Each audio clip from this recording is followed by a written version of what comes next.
Hello everyone, and peace of Christ all of you. Please invite your friends and let us have a good time together today learning something new. It is the old thing, but new learning. Today the Muslims are celebrating what is called Al-Adha. And the fact Muslims, all their celebration is called Al-Adha. Yes, they give it a different name, but Adha means sacrificing blood. And here you ask yourself, why they have a day it's called sacrificing blood? And they sacrifice blood to whom? In Ramadan, they sacrifice blood. Now they sacrifice blood. All is Al-Adha. But Muslims, they say to us that only pagans, they sacrifice blood to God. Actually, there's tons of articles speaking about this, which I find hilarious. You will find the Muslims saying that we don't sacrifice blood to be forgiven. There's tons of hadith reference speaking about you. If you sacrifice, Allah forgive your sin. And this is the whole point of this supposedly the holiday you're practicing now, that you go around the stone, you kiss the stone. By the way, you are not pagan if you are a Muslim kissing a stone. I mean, obviously, paganism have nothing to do with kissing stones. And then if you believe that the stone will suck your sin and clear you from sin, that's not paganism. That's not. And then if you believe that if you sacrifice animals to God, and you have to shed blood, I mean, okay, let me see if I can find articles. I was going to talk about a comment, by the way, but as long today, this is organized supposedly for 2 days ago, but we changed the date. This is the topic, different from the title.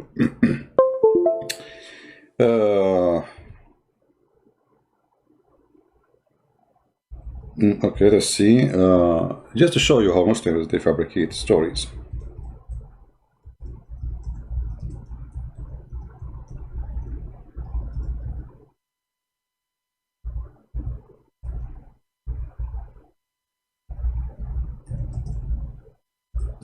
I'm going to do a little search in Google.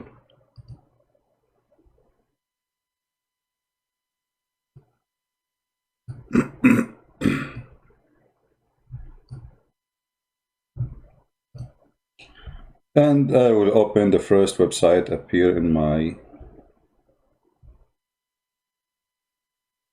search. Here we go. We found actually it's called About Islam. About Islam, and they would for you right away a bunch of sheep. And the title is a blood sacrifice animals to forgive sins? Okay, let us see. Answer.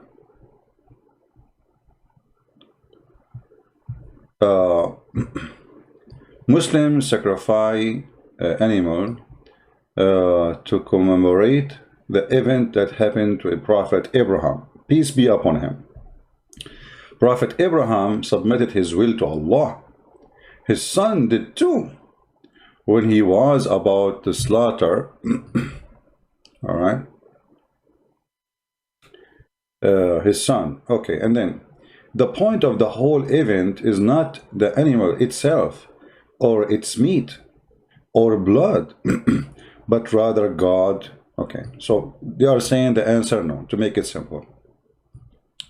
The answer, no. Who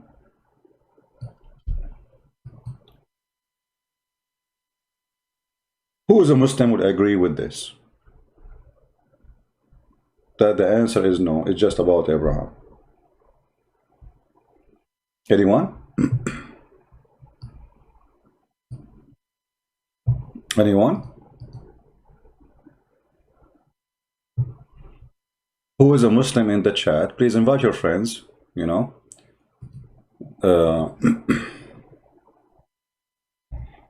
If you are a Muslim,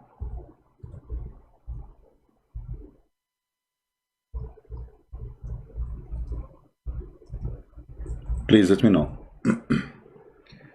You see, always in here on our channel, we say Muslims can call us for a very simple reason. Because we want you to hear the other side of the story. You know, like Muslims, they go on their channel and they start bashing Christianity and they fabricate tons of things. Here, we give a chance to the Mohammedan to prove himself against what we say. All right?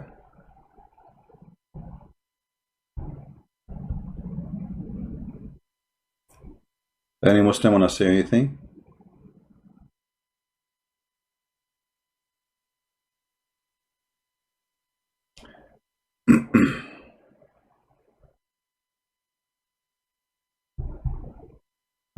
Anyone? Let us go then, as long as there is no Muhammadan, he object my statement that this is absolutely a fabrication. Let us go to the Quran. You will see that the pagan Muhammad, he made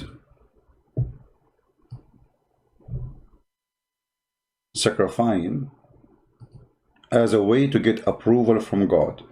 And this is the point of the sacrifice for the pagans. You sacrifice something, and the God, he approved the sacrifice. I'm not sure how many of you remember the story of Adam and his children.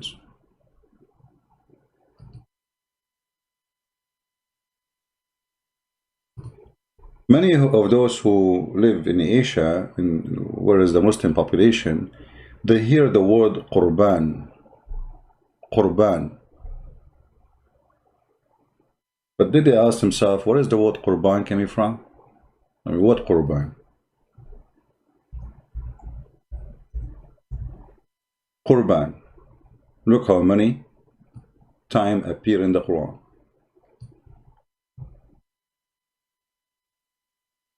Qurban is a requirement from Allah to approve, to forgive, and to tell you what he wants. So why the Muslims, they say something is not true, and their Quran proving them to be false?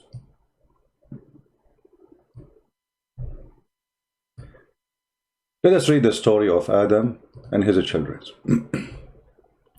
which I find that the story here is kind of hilarious. The Quran, as you know, is a book suffering from amputation. Legs are lost, arms are lost, the story is lost, and I think this is due to a huge number of the verses of the Quran being eaten by the goats, or which ate the Quran in the house of Aisha, or eaten by Muslims. Because if you read here, I mean, you tell me, what this story here have to do with this story here? Just the verse before it. This is about Moses and his people. And then suddenly he go and he speak about Adam children's. And then he say, recite to them the truth of the story of the two sons of Adam. Behold, they each presented sacrifice to Allah. Hold on. I thought that the sacrifice is not to Allah to forgive your sin, right? Okay, so what you sacrifice for what reason? Who is the one who established the culture of sacrificing according to Islam? Any Muslim can tell me? Do we have any Muslim can tell us? Who is the one who started the culture of sacrificing? You see, the Muslim, they say Christianity is paganism, Jesus, he sacrificed himself. You see, there is difference between sacrificing yourself and sacrificing somebody. Jesus, he knew what they do. He knew what they do. He knew the future.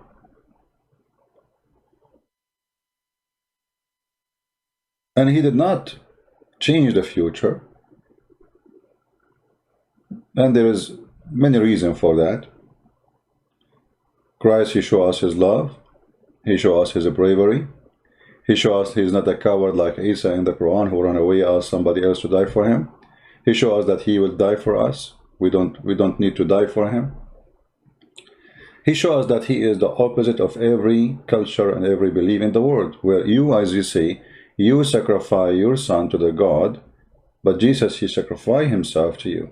So it's the opposite of what pagan believe. But here we notice, I look not well. You are talking to me? Why do you see my face? Anyway, no, don't worry. I look very well. I just woke up from sleeping, and I have just little coffee in front of me. I look no well.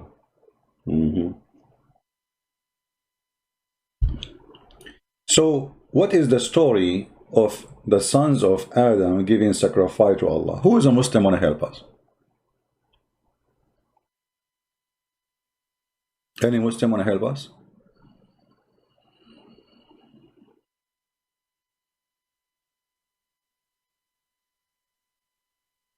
Who is a Muslim? There's no way we have like all those hundreds of people listening, and there's not a single Muslim he can tell us what happened.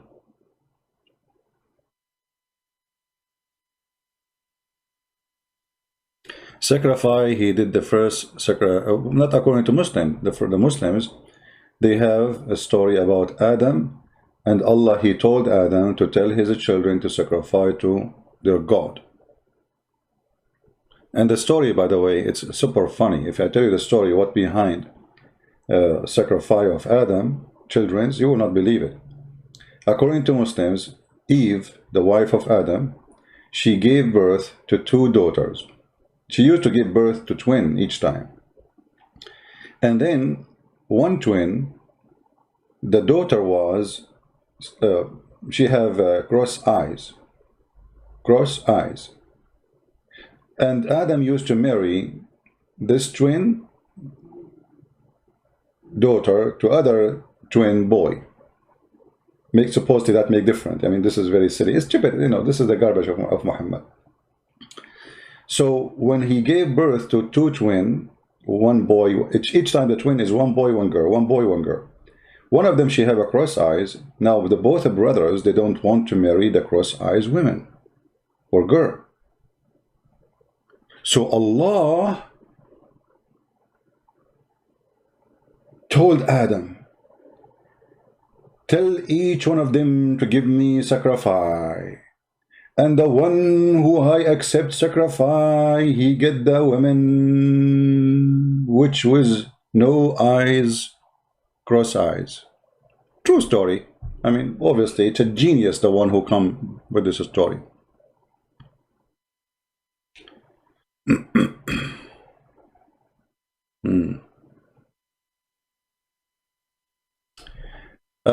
We have some people trying to change the topic, but it doesn't matter to do some spanking from time to time. We have a person here, he is named, you see, I like those people who, we speak about something and they switch the topic right away. Sanka, the one. CP claims his Jesus loved everybody, including Hindus and Buddhas, as called them, and after that he attacked Hindus for scolds Hindu. What a hypocrite. My friend, I don't know if you go to China or you ever been in China or not, but don't go there, because you will find a big example about you in their culture. It says, he left as a donkey, he never came back as a horse. Jesus himself, he told those who they are Jews, not Hindus, hypocrite, son of serpent. Are you better than the Jews who worship the true God? So if you are a hypocrite, I will call you a hypocrite. If you are a donkey, I will call you a donkey. And actually, I take it back. You are not a donkey. If you add Sadhguru, ask him, he will say to you, no, you are not a donkey, because obviously you do not know Christianity at all. So your guru, he will say to you, you are not even a mule. So loving somebody is by rebuking him when he is doing wrong, not by saying to him, go and take drugs and smoke hashish. You are a very stupid, shallow person. We go back to our topic. We go to the bigger donkey, Muhammad. Recite to them the truth of the story of the 2 sons of Adam. Behold, they presented sacrifice to Allah. Muslims, who is the one can tell us how in the world even we can understand this story? You see, the Quran is so stupid to the point you get more confused after reading it from before reading it. So now I am reading Quran. And I start reading this verse, and then the verse after it. The verse after it says, here it says, and Allah accept the sacrifice of those are righteous. Do you see it? Allah accept sacrifice of those who they are righteous. And here you see the story how stupid it is. Because both brothers, until now, they are not committing any sin. So why one of them is righteous and the other one is not? I mean, what they did, this is the first human beings in the earth. They stole TV, what they did. Anyone can tell me what is the righteous, the bad thing he did, the other brother? This is before he killed his brother. I can say, after he killed his brother, he became not a righteous man. But before that,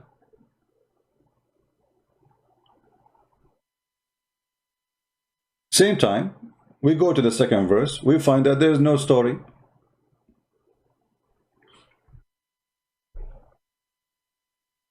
If you try to stretch my hand your hand against me, to slay me, it's not for me to stretch my hand against thee, to slay thee, for I do fear Allah. Look at this. So if you fear Allah, you will not kill. So how Muhammad was slaughtering people left or right? You see the contradiction of the ideology? Because here you feel like, okay, this is a philosopher saying to us that the one who killed is not righteous. But all of Islam is based on killing and stealing and kidnapping, taking churches. Right now, the Muslims, they are praying in our churches in the Middle East, starting from Hagia Sophia, all the way to Cairo, to Egypt, all the way to Syria, all the way to Baghdad. All those churches, those are churches. The Muslims, they are taking them as mosque. Big, huge churches, so beautiful. Theft and criminals, cult. So when you read this, you ask yourself, what righteousness and what not righteousness? And then, for me, I intended to let thee draw on thyself my sin, as well as thine. What does that mean? The translation is very weird too. Can you higher your voice in the mic?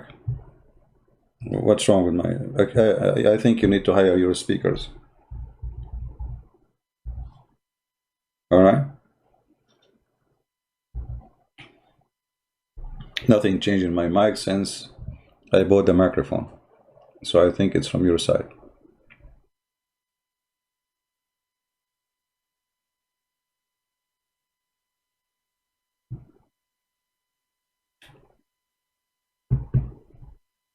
And don't please change my topic asking me to explain prophecy. We can, you know, finish topic and then you can ask me questions. So what this story is about? The story here proving to us that Islam is a fraud. Because Allah, He will not approve anything you do unless you provide sacrifice, and Allah will accept the sacrifice from the righteous. Who said that? The Quran.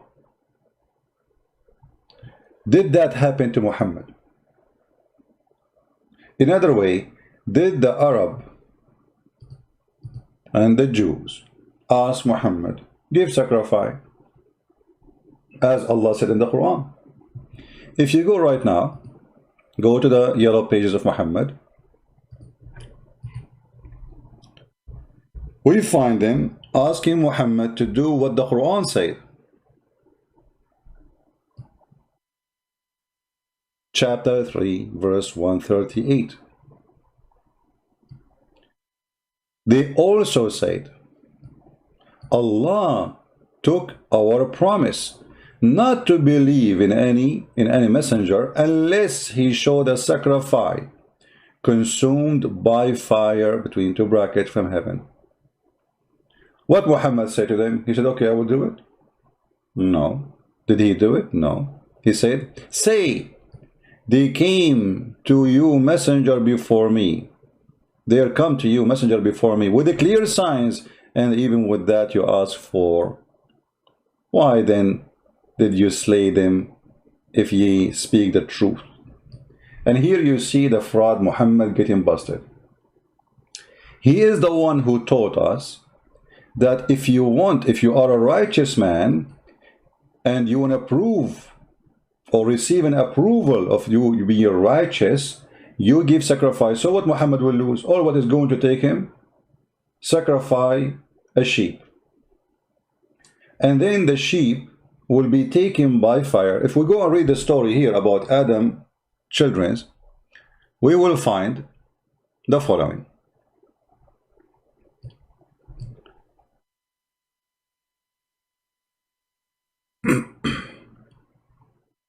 If any Muslim have anything to say, he object what we say, please let us know. You know, I understand your disability of refuting us. So chapter 5 verse number 27, and as you see here, we don't give interpretation for anything according to us.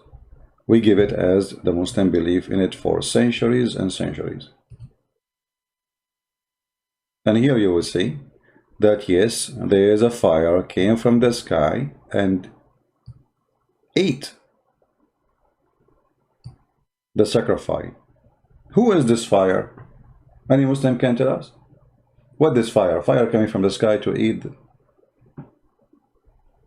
The story here with us.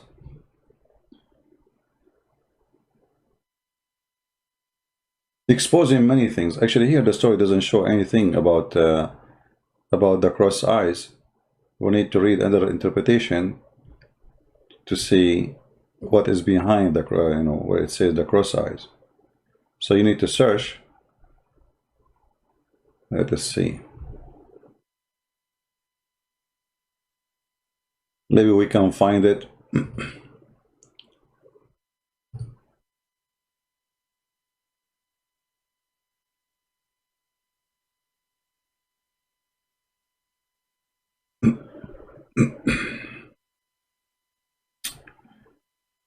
All right, let us see here.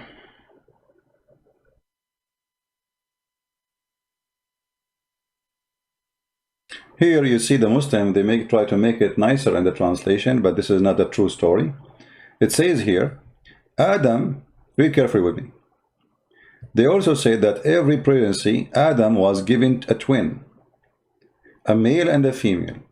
And he used to give the male of one twin to the female of the one twin to the female of other twin. I mean, this is how stupid this Islam is. I mean, it doesn't make a difference really. Both are sisters anyway.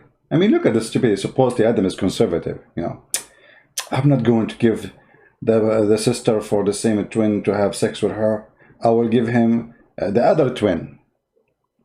I mean, do you see the genius?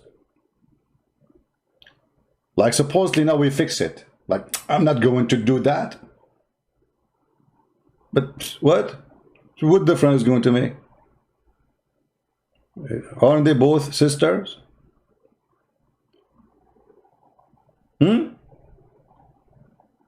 No, brother. Haram, brother. Haram, brother. We cannot marry this twin brother to to the same twin brother. We have to give it to the other twin brother. Alhamdulillah, alhamdulillah. Brother sister, we are Muslim and we are very conservative. Our Prophet is very conservative. As an example, he ordered a woman to wear burqa, but he ordered a woman to give her boobs to a stranger. Zakir. So she wear burqa, but she gave her boobs to a stranger. How that make you conservative? First of all, Christian friends, you are stupid. You don't speak good English. You don't speak good Arabic. You don't speak good English. It is two words. Conservative. Okay.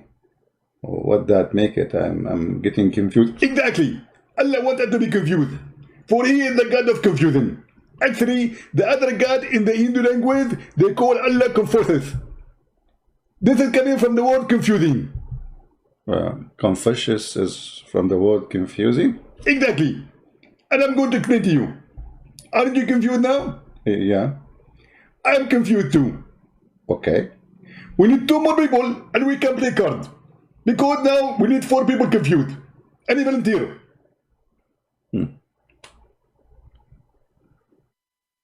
Zakir Naik explained to us the philosophy of Allah. Hmm? Mm-hmm. So the story continue. In marriage, Habil's sister was not beautiful. You see here, they took the story off. It's about Habil's sister. She have cross eyes. And Qabil's sister was beautiful. Oh boy. Oh boy. Oh mommy. Oh mommy, mommy blue. Oh mommy blue. The two sister. Oh mommy. So one sister is not good looking, the other sister is good looking, and now the two boys fighting to get the one sister. You know, Muhammad is not only a fraud, he is the biggest fraud in history. He collects stories, fiction stories, and he wrote it in part of his Quran. I don't know how many, you need to be somebody have little knowledge, you know, study very well. You will find that Muhammad, he come with an idea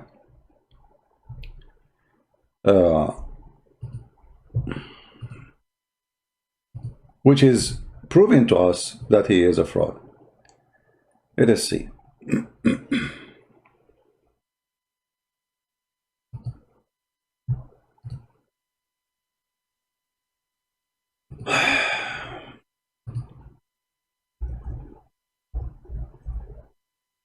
You know, Muhammad is the same as an idiot. He cannot keep his mouth shut.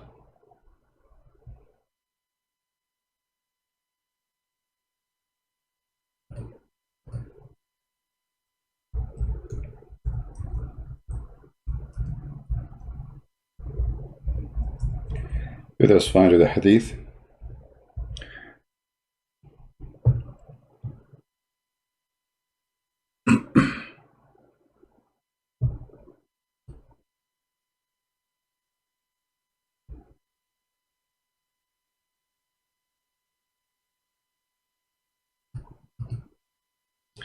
According to Muhammad, Eve, each time she gave birth,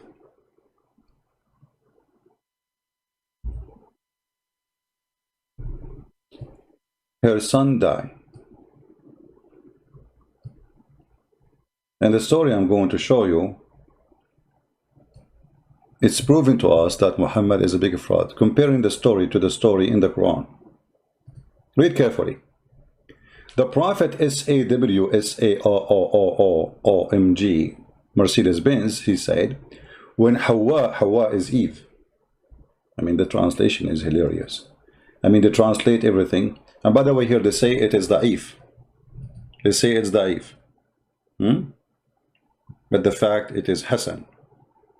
Hasanun Gharib. But anyway, the story mentioned by Muhammad, the Prophet said, when Hawa became pregnant, Iblis came to her and her children would not live after birth. So he said, name him Abdul Harith. So she named him Abdul Harith. And he lived.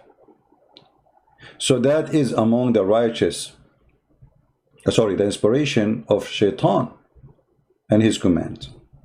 Okay. But based on this story, Adam was not giving birth. His wife, she was giving birth to twin, as Muhammad claimed. And the first child of Adam, which lived, it's not the one mentioned in the Quran. It is Abdul Harith. Abdul Harith means the slave of Shaitan. Harith is one of the name of Satan. Can you believe it? Then we go here. We notice that the story as usual, of Muhammad doesn't match with the story of Muhammad as usual. Here we see a prophet giving twin, and now he want to marry the sister of one twin to the other twin. And now the two boys are fighting over the sister who have no cross eyes, resulting in Qabil waiting for her for himself instead of his brother. Adam refused and lets both offer a sacrifice. Now you ask the Muslims, okay, who told Adam to do sacrifice? I mean, what this idea? This is the first man. This is the first man. He never witnessed sacrifice. So why he is, Allah is, told him. And who his sacrifice was accepted would marry Qabil's sister.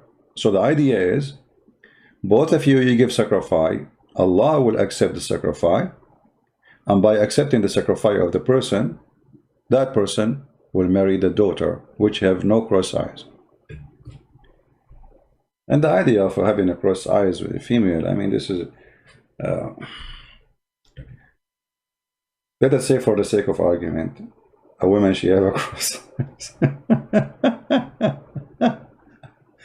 I mean, the start of a human being crimes is because of a woman cross eyes, not cross breast, not cross lips. It's a cross eyes.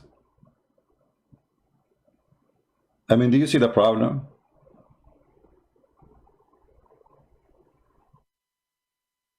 If we ask Zakir Naik, Zakir, what do you say about this story? Zakir Naik, for sure, he will be so excited. He say, no. He said, "Chris breath. Be honest. If now we give you two women, and women of them, they have a cross eye, and the other women, you don't have a cross eye. Which one you are going to accept?" I say, Abdul, why I don't take both? I am a Muslim, can't take four.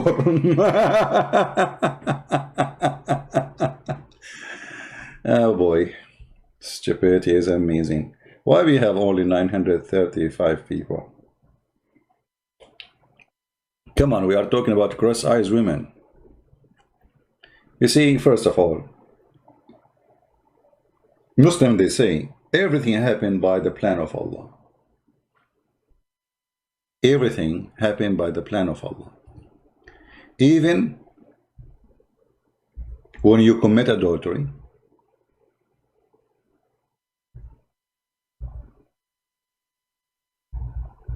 it's Allah order. Even when you kill, it is the order of Allah. Allah, He forced you to kill. Anything you do, sin or not sin, it is Allah making you do it. And the Quran is full of verses proving what we are saying. And all those verses are hilarious, as usual. As an example, in chapter of Al Imran, it says, it's not for any soul to die except by Allah, where He wrote the destiny for this soul. So if this guy, he killed his brother, he killed him by the will of Allah. If we go to the yellow page of Muhammad, we will find here.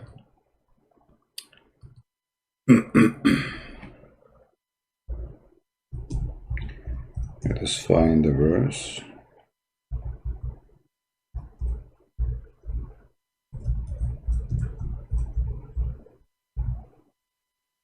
All right.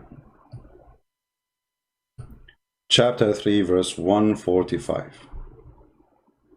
Nor can a soul die except by Allah leave. And due to what? Due to a fixed writing. Fixed as by writing. Writing here is the destiny. Allah, He wrote your destiny. So if the two brothers fighting, this is due to the fixed writing. If one brother, he killed the other brother, this is the fixed writing of destiny made by Allah. Do you see it?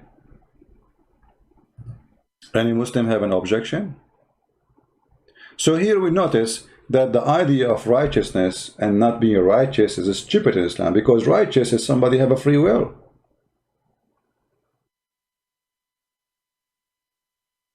Do you understand me, guys?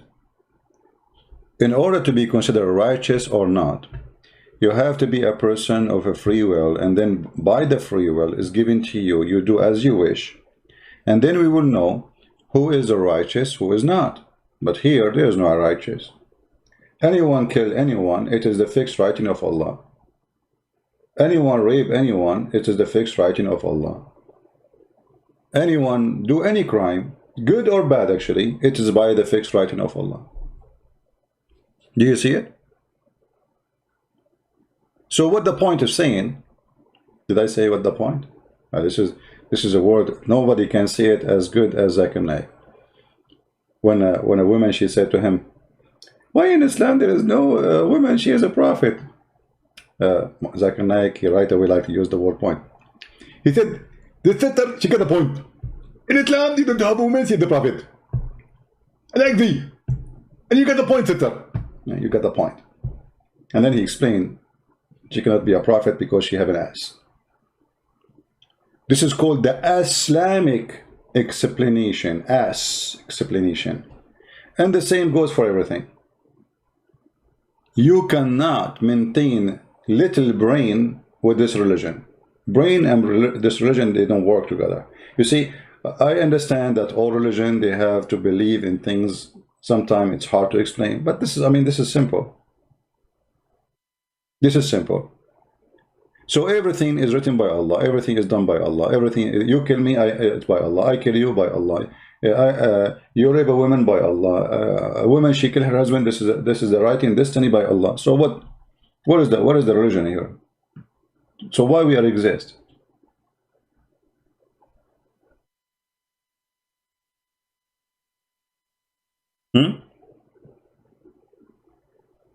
Yeah, fixed by writing. Because, you know, according to Islam, Muslim, they believe one of the most important belief in Islam is to believe in al-qadr, the destiny. And the Muslim, they try to defend themselves with this destiny, stupid things, but they can play the game, say, oh no, yes, Allah, He wrote a destiny for us, but we have a free will. Muslims don't have a free will, and we can prove it easy.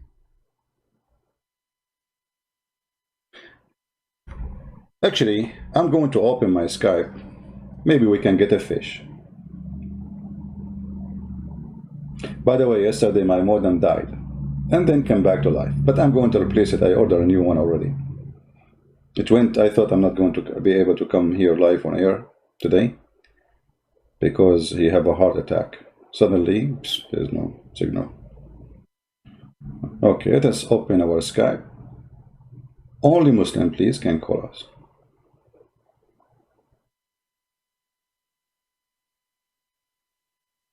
Only what? Only Muslim, please.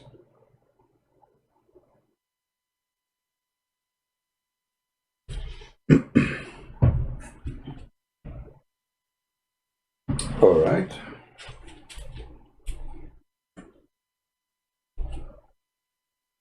We are in Skype.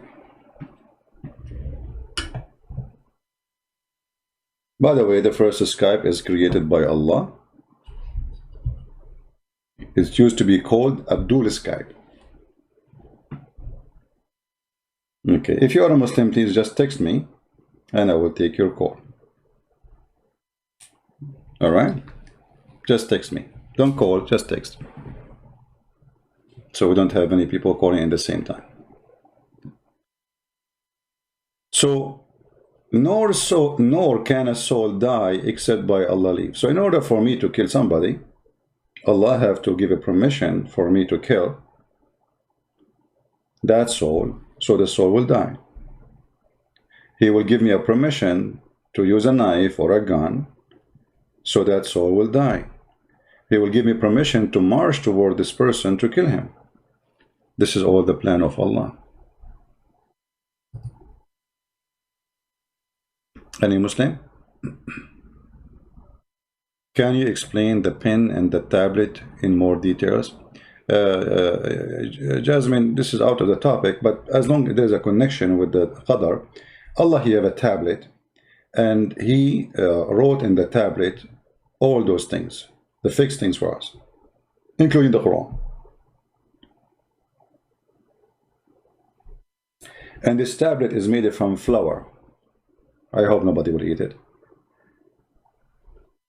And the frame is made from saffron and diamond. Saffron. This is the God who have a tablet. Nice to meet you. And he have a pen. He created the pen and he said to pen write. And the pen he write all our destiny there. I mean, that is fun. You know, you watch Harry Potter. I mean, you see you have a pen. You say, pen, can you write for me the number for number? This is like Alexa. Alexa. I don't have Alexa, by the way. I'm just joking. This is what, you know, Google and Alexa. And this is the pen of Allah. So Allah created the pen and he told him to write everything. Alexa. I have no Alexa in my home. No female are allowed. Alhamdulillah. Oh boy. Christian Prince, he been destroyed by many speakers. Where are they? Why all of you Muslims can destroy me so easy, but not by calling me? I mean, have you ever heard of boxing match and you don't go to the stage to box that guy, but you win that? You win. I am destroyed by every single Muslim. Zakir Naik will not debate me. Sabil, what is his name? Dr. Sabil, this guy, the potato. And this Christian Prince, he said I did debate him, but I did not debate him. It's not me. I mean, this is my voice, brothers and sisters. This is not my voice. I mean, his voice alone is hilarious. So where are they, the one who can beat me with many speakers? Where are you speakers? My Skype is open. Speakers, don't you say speakers? Are you talking now? We don't hear you. Call me. Where is the speakers? As long all of you can break me pieces. Why all of you, they are so good to attacking me in videos. We laugh at them. But I'm here.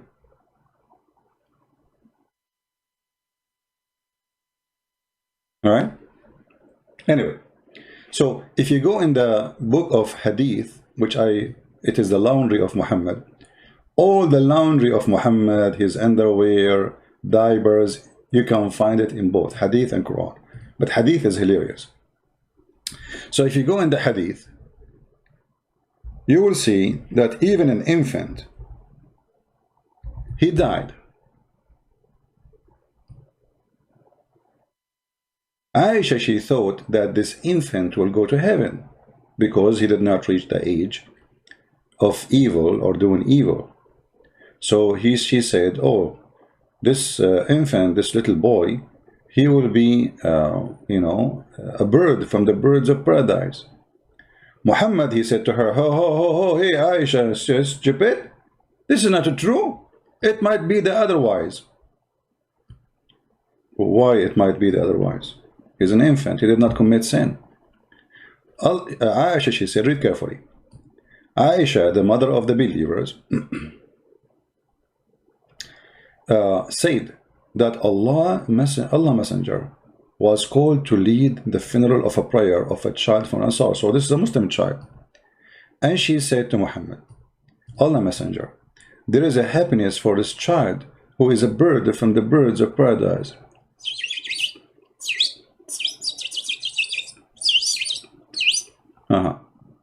So Aisha, she thinks that this child now is a bird in the paradise, singing. For it commit no sin, nor has reached the age when one can commit sin.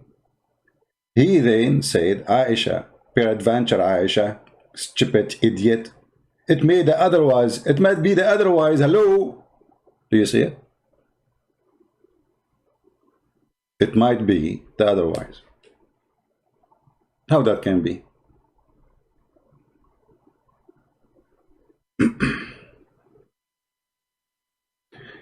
Hi CP, is this really you? No, it's not me. Guys, please, if you are a Muslim, only text me. Is that really you? Is it you? The one I'm looking for? La la la la la la la la la la la la la la. It's you. Yes, it's me. And what does have to do with the topic now? Why you are texting me? Who is a Muslim wanna call me?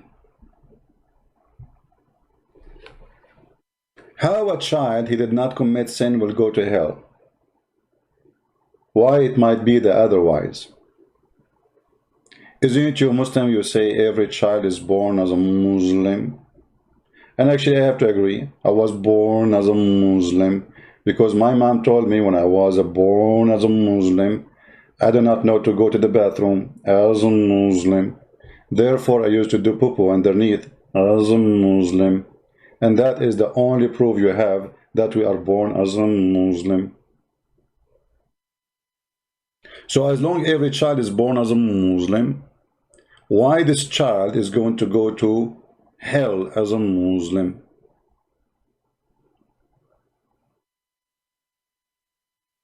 Anyone?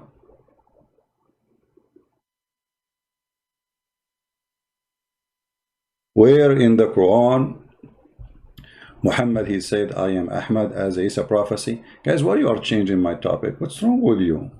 Are you suffering from the flight of thought like Muhammad? Very easy. Just go to the Quran and search for the word Ahmad. You will find it. Hello.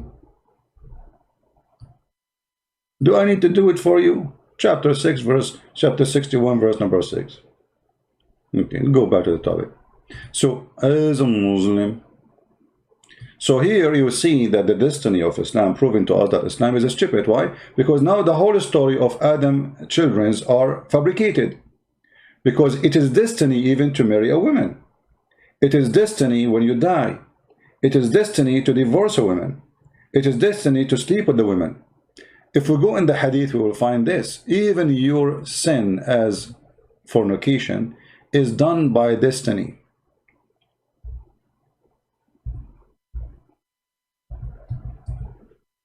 Read carefully. This is the fool Muhammad speaking. I have nothing to do with him. Trust me, we both are Arab, but we are not relatives. Verily Allah has fixed the very portion of adultery which a man will indulge in. I like the word indulge. First time I learned it actually here. I don't know if I'm saying it correctly. Indulge. May Allah indulge you. Fixed very portion of adultery which a man will indulge in, and which he of necessity must commit. Do you see the word necessity must commit? Do you see it? So how you Muslim you say fornication is a sin? Allah will punish you for it. I mean, this is the most stupid garbage religion. So you force me to commit sin. You force me to make fornication. And then you punish me for fornication. You know what? You Muhammad, you have a fornicator brain.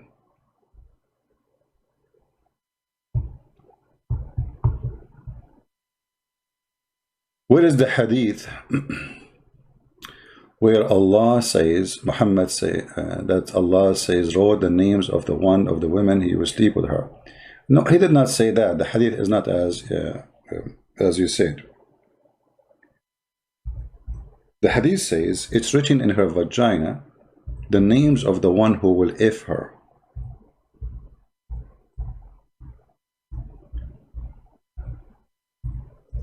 Not as you say. Well, we can put it in the screen, but I don't think we can find it in English. And the Muslims, for sure, many of them, they will say to you, oh, we don't accept this hadith, brother. We don't accept. But their scholars, they mention it in TV, but it's not acceptable, brother. You know?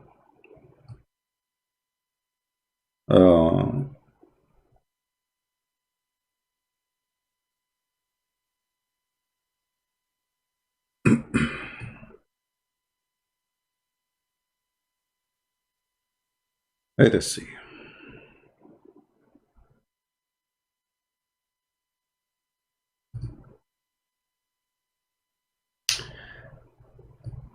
This is the book. It's called الروض العاطر في نزهة الخاطر. Where it says, it's written. Actually, if I translate for you this, our program will turn into a sexual program. I cannot really translate. I don't know. Should I translate? Guys, what do you think? Should I translate? I mean, this is really horrible. Oh boy. I will use Google Translation. But I don't want to change the topic. Why you are doing this to me, guys? Maybe we should make a special program for this.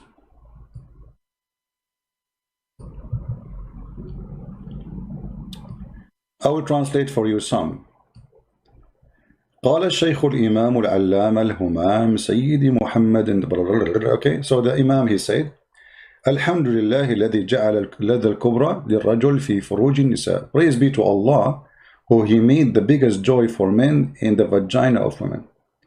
And look at this. Look at this second sentence. Oh boy. Unbelievable.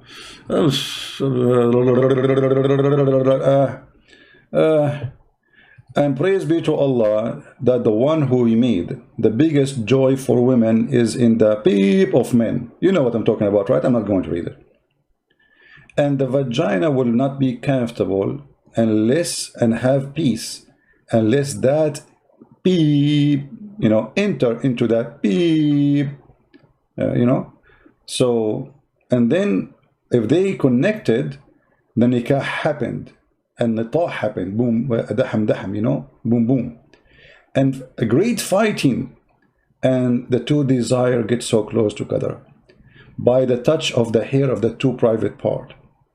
And when the man, he start insert, I mean, that's it, we have to stop here. This is very filthy. Translate to English, maybe that will make me feel better.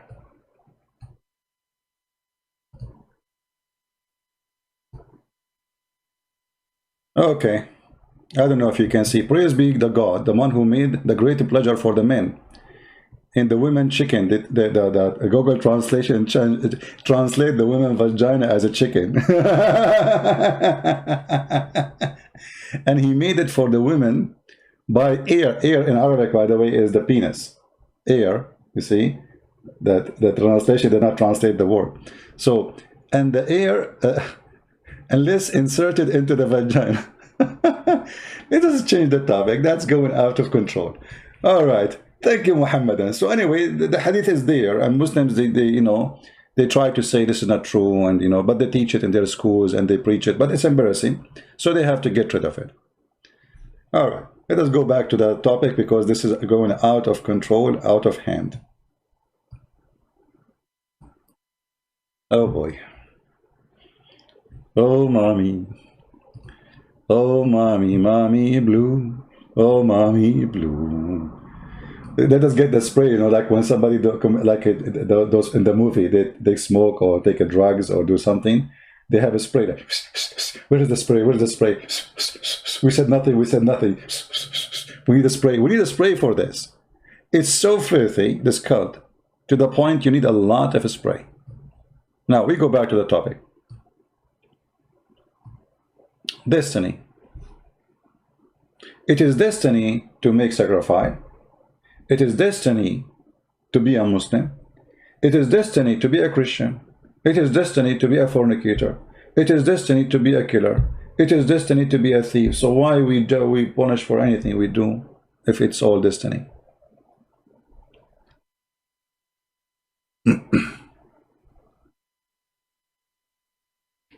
Let us see.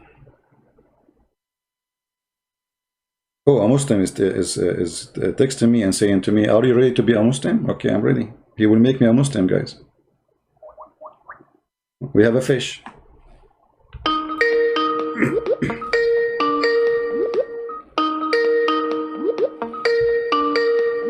Answer, Mr. Are you ready to be a Muslim? The fish is not answering.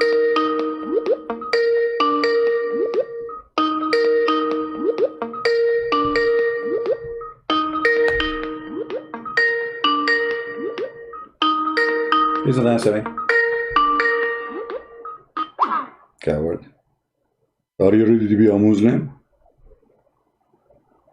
Are you ready to be a Muslim? Hey, I'm ready to be a Muslim. Are you?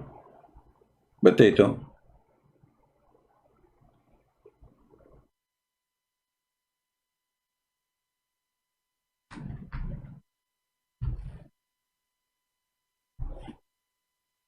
What do you mean, are you to be a Muslim? Don't you see how big my brain is?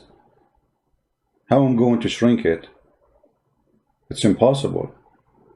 To be a Muslim is somebody believe that there's a God.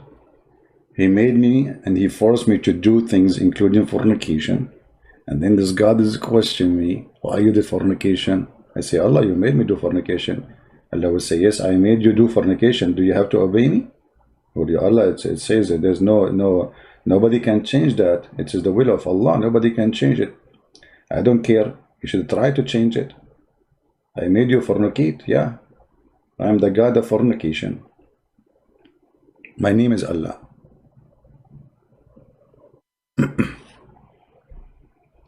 Yeah, if you didn't, Abdul, if you don't call me, let us give him one more time. I will give him one more call. Because if he don't answer, I'm going to add him to the potato list.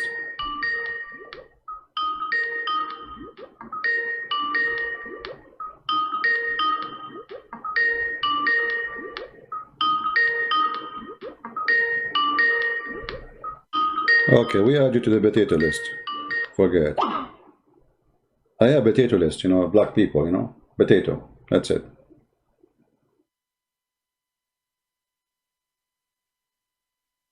Potato, potato, potato, potato, potato, potato, potato, potato, potato, potato, potato.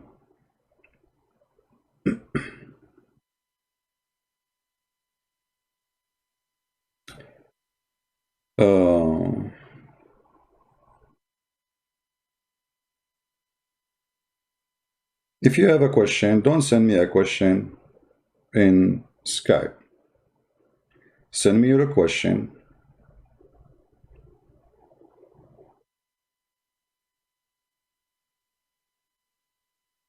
in YouTube.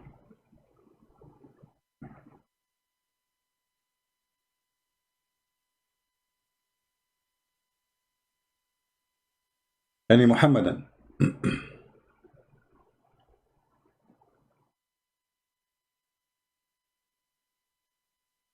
So if you see here how this cult, the garbage is connected all over.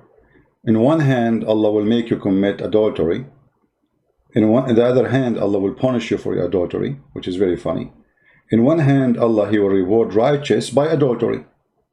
I mean, what is adultery? What is exactly adultery? God, He created Adam and He created Eve. When the man multiply, like as an example, David in the Bible is an example of that. He did not do the permission of God. He was multiplying his wives. When a man, he multiply his wives against God's will, he is committing adultery.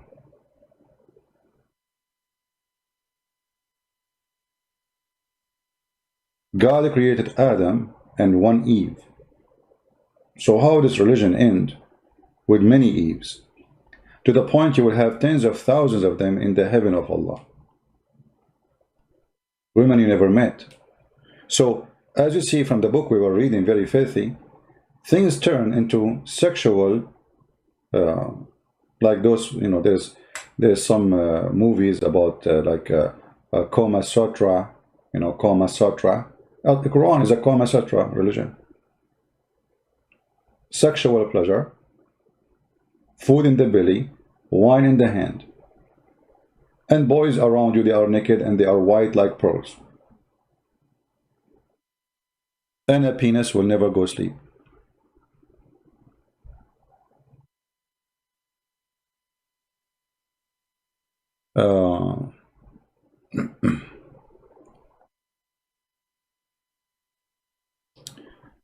Debate somebody, his name Kidi Muslim. Kidi Muslim. Why he don't text me as Kidi Muslim? Ask him to text me. I don't look for people name.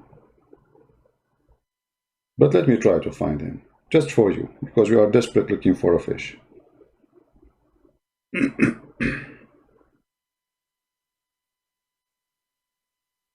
Well, I searched for Kidi Muslim. I don't see anything. The name is wrong.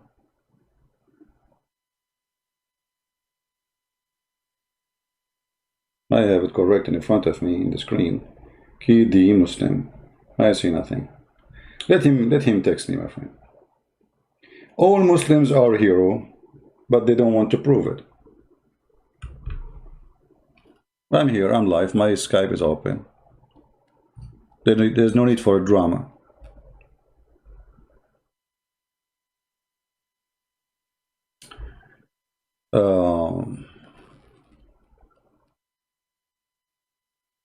Yeah, but we don't want to change the topic. You see, guys, you are forcing me. You keep asking me questions have nothing to do with the topic.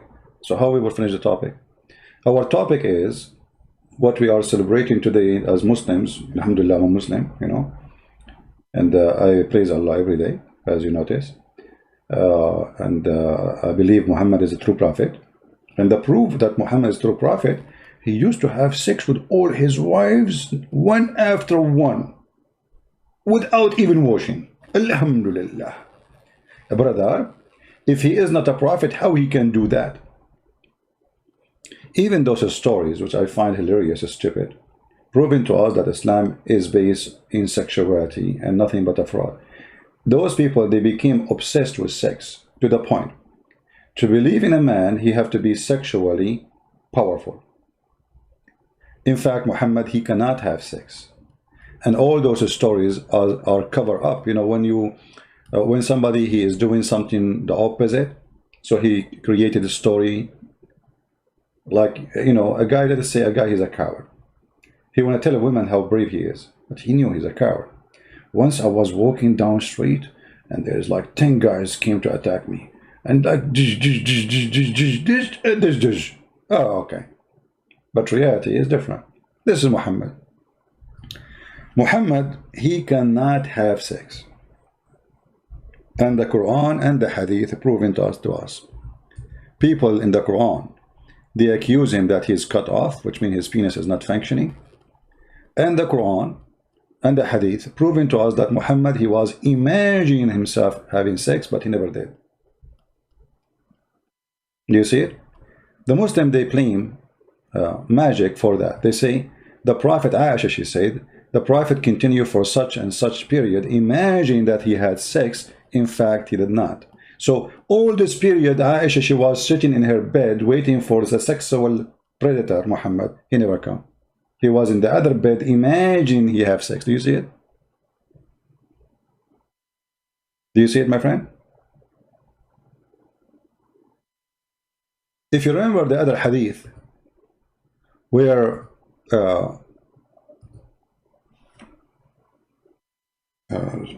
here it says, where a woman, she came to Muhammad and she told him she saw a wet dream. Salim. Salama told how Salim said, in Arabic mean mother. Mother. You see the Muslim, they call themselves Abu, Abu, You go to Islamic chat, you find everybody is Abu, Abu. They don't have names.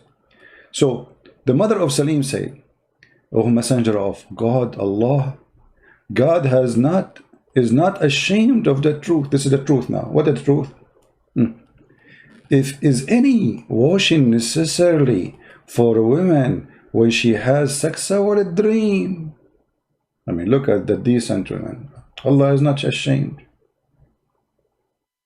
She want to inform the whole town that she is touching herself and she is seeing sexual dream. Everybody should know. Take a note. Salim is horny. And then the Prophet, he did not say, shut up, you idiot. What are you talking about? He said, yes, when she see a sign of a liquid, he go in details now. Where is the liquid will be seen? Let us guess, in her nose? No. Ears? No. You know where? Salama then covered her face and said, see, Salama, she got like, what? She covered her face. You see, when a woman, like, they're surprised with something, she put her hand over her face, like, what? What? And what she said, Messenger of Allah, does women have a sexual dream? The fact, the translation is not accurate. It says, تحتلم المرأة. which means she have the orgasm. He said, yes, yes. He replied, yes, of course she does. In what way does the child resemble her? Look, what? Dr. Muhammad. So the reason the child resemble her because she have a sexual play. This is how the liquid come from her vagina, supposedly. So you notice here, this is the wife of Muhammad. The wife of Muhammad, she never have orgasm. This is the wife. How the wife of the prophet, false prophet, she never have orgasm. Read the hadith here. And it is sahih, as you see. They cannot play games with it. If she sees that she has this charge, then you see, look what happened in translation. You see the fabricated translation? We just changed the hadith translation, and the story is different. If she sees that she has this charge, then let her perform a bath. Salama, she said, oh, Messenger of Allah, does that really happen? Which means women have this charge. The wife of Muhammad, she never had this charge. So what the Muslims talk about Muhammad having sex with women after women? No, and now we know he never. Why they have never have this charge? Because maybe he was using something else. Anyway, dirty. Muhammad Qadir saying to me, dirty. I am the one dirty. As your books. This is your books. Coward. You don't feel dirty when you speak about muta and you practice it. But you feel dirty when we talk about it? You don't feel dirty when your mother, she go and rent herself to a man for 1 night or 1 hour. And you don't feel dirty about it, and now you feel dirty because we quote it for you? Anyway, going back to our topic. I mean, look how this topic became so complicated. So, everything happened by the will of Allah. Anything. Fornication, adultery, killing. So going back to the story about Adam's sons.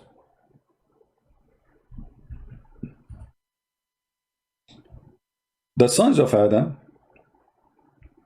when they kill each other, that was a destiny of Allah.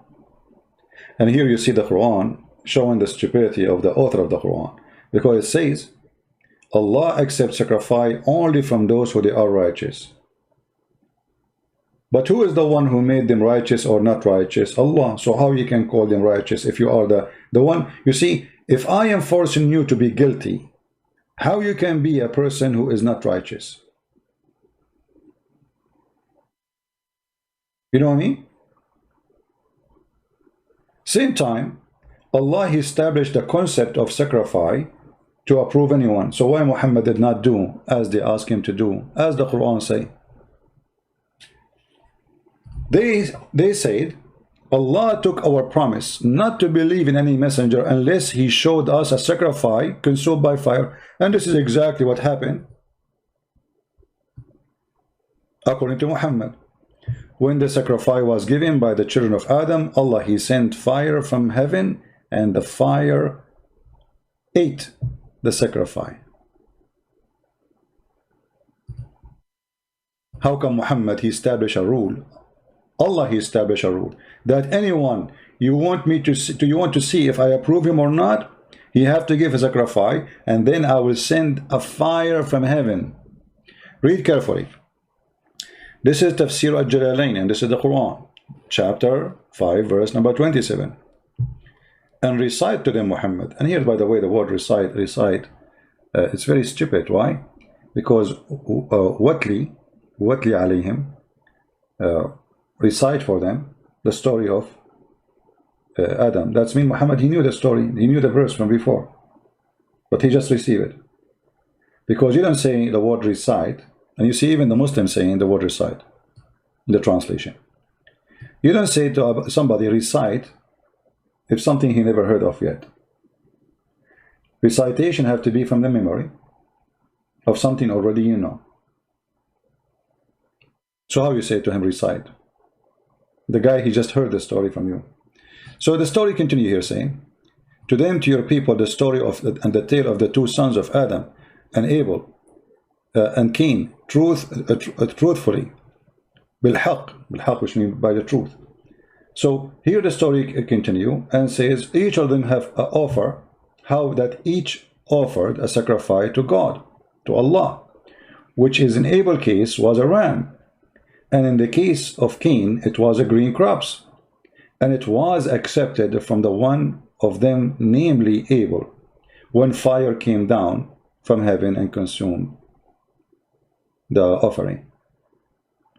So what is the sign of accepting a righteous man according to the Quran?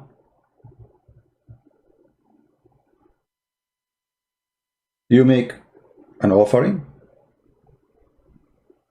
Allah, He sent a fire, and the fire will consume your offering. Muslims who speak about paganism,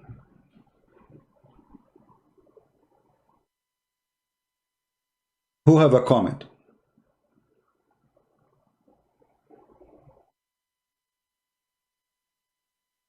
Who is a Muslim? He have a comment.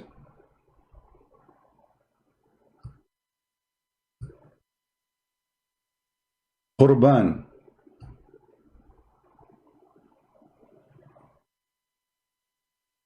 You Muslim, you say Christianity is paganism. They crucified Jesus, which is stupid of you to say, because we did not take Jesus, put him in the cross. It's not me. We Christians, we love the Messiah. We did not sacrifice him to be forgiven. Sacrificing we are talking about, it's you, the believer, putting someone as a sacrifice so God will forgive you. Right? This is what you do. Or God will accept you.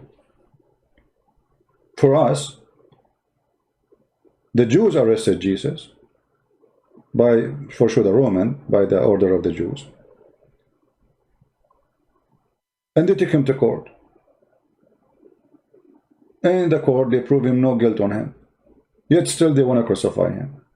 Here you see, it's not Jesus walking to the cross. Even Jesus himself, he did not say, hey, come crucify me. Come here, I want to be crucified.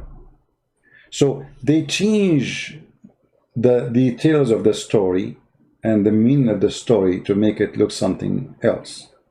And this is always what Islam is about, fabrication.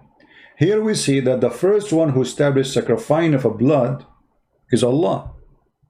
Real sacrificing. You see, they say to you the story of Abraham, which they copy from the Old Testament, which is a proof of Christianity to be true and Islam to be false.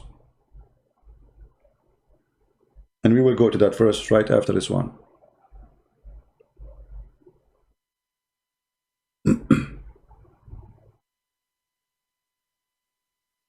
Muslim Piapar, he is saying, Mr. Genius, what are you talking about? Recite. This is Abbas. He is delivering pizza now, and he is, making a statement. Abbas is the same as the Prophet. When he make a statement, he make a poo-poo. What are you talking about? Recite is the same. What are you talking about? Recite is similar to singing. Okay. This is your dictionary, idiot. And you speak English better than me. You are a certified donkey. Recite or declaim a poem, a message from the memory before the audience. Do you see it's coming from where? It is something you recite from the memory. So who is the genius here? So in order to recite it, it has to be in your memory already. You're an idiot. And the funny, you speak English better than me. I mean, I don't know, maybe you spent all your life in England. I don't know if you are born there. I am just an immigrant who have a few years of speaking English. This is what recite means. You recite something is already in your memory. Right? Somebody says, if we came from God, aren't we all God? I don't know what do you mean by that, but let us say, if you are speaking metaphorically, we can say, the Bible says, all of you are gods, you know, because the Bible says, be holy like your Father. Be holy like your Father. But does that make us really God? No. It's a metaphorical statement that being holy is a statement or an order or a project to work in, but we are not God. God, the word God, if you speak about the one who we mean as God, is the one who's called Almighty, who can do what nobody can do. As simple as that. God always is measured by two things. His ability is why he's called Almighty, and how decent and amazing he is as ethic. That makes the person we worship the God. Now we go back to that topic. I hope Abbas will buy some Vaseline because he have a lot of fingerprints from my hand over his bum. So here you see,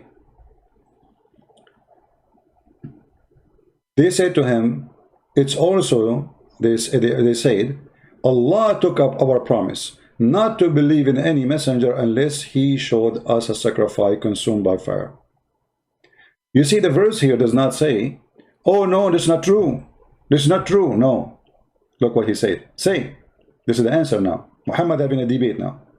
There come to you messenger before me with the clear signs, and even with that you ask for. But the Jews, they believe in the messengers before. So why you are saying they don't believe?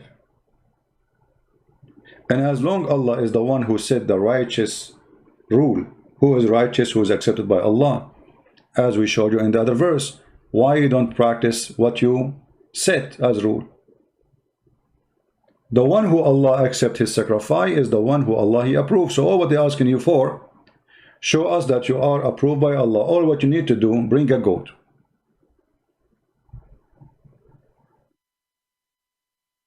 Muslim Pure is saying the following, just to show you again the stupidity of those who follow this cult. They don't know what they are following.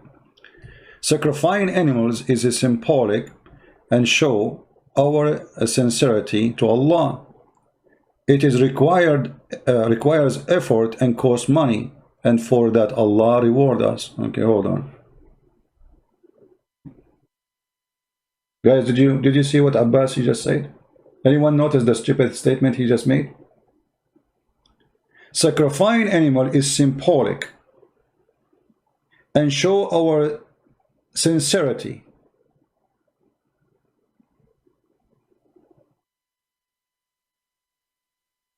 Thank you. If this is true, that means your prophet is a fraud. Why he did not show sincerity when they asked him to show it? You see, I'm going with your stupid answer. And your stupid answer is getting your prophet busted. They asked him, they said to him, Allah took our promise not to believe in any messenger unless he show us a sacrifice, as you call it, sincerity. And that sacrifice have to be consumed by fire. Why he did not do that? I mean, even that is hard to do. Muhammad, he cannot take one sheep from the sheep he owned and sacrifice it and show them that he is a prophet. How hard it is. They did not ask him to make the water gold. They did not ask him to move mountains. They did not ask him to bring the dead to life. They did not ask him to make the blind see. All what they asked him, sacrifice an animal. And you are the one who said, this is something we do to show our sincerity. It's an offer. Do it anyway. Show sincerity to Allah. What you will? How come Muhammad he is willing to sacrifice when it's not time, but when it's time he sacrifice? All what is going to take to believe in him now is just to sacrifice an animal. Allah he will send the fire, and that's it. Bingo. The story is over. But because Muhammad is a fraud, he knew that Allah is not God. He knew nobody will come and consume the fire. He refused. Correct, guys? This is the real reason. And look, they cannot deny that this is true, what they are saying. Even the verse itself did not say, oh, this is not true. Allah did not say that. He agreed with them by ignoring what they said. He says, okay, well, there come to you messenger before me with the clear signs, and even with that you ask them for, okay, messengers before you come with a clear sign. That means all messengers, they have a clear sign. Where's your sign? How come you don't have any? And when the Muslims, they say the prophet, he have miracles, actually here prove that this is false. Muslim Pepper, he found that his answer is stupid, so now he's saying he was answering without knowing, without the topic.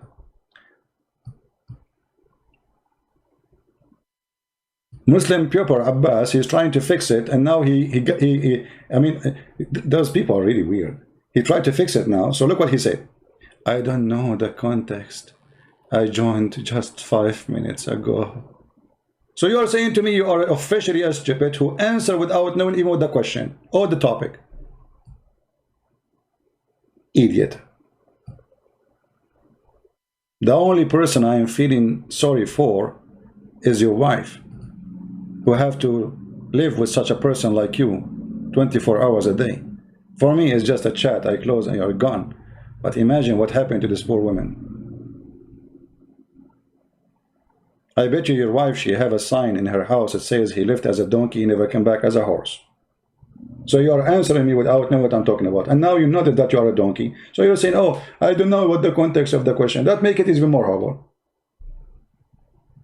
Can you find one smart Muslim say something smart to me?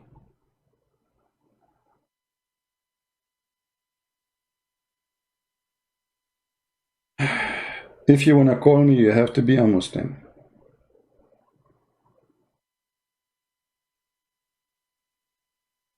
Are you a Muslim?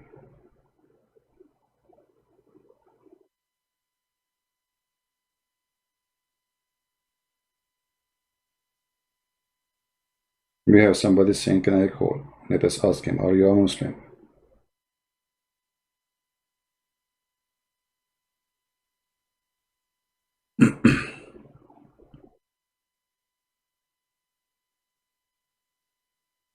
The one who said he want to translate my book to Turkish, please contact me in Patreon. And I will be happy to see people translating my book.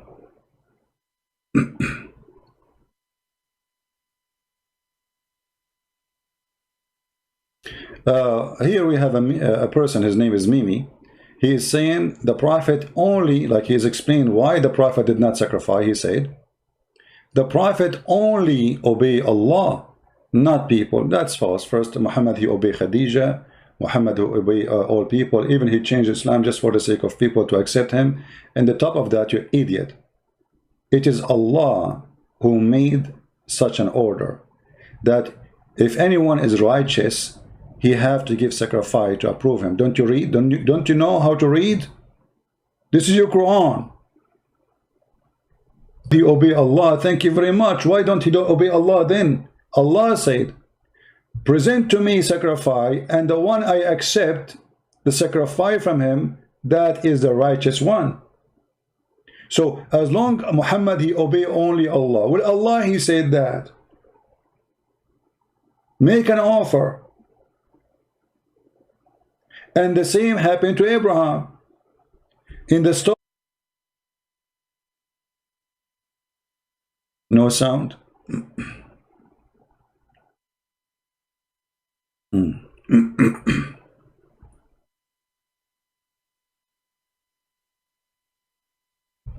Okay. Guys, there's no need for those signs to put for me in the screen.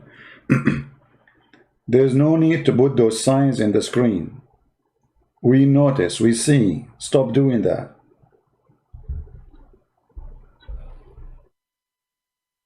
If you are a person who put those signs in the street, in the chat, number one, now you learn that you have no patience.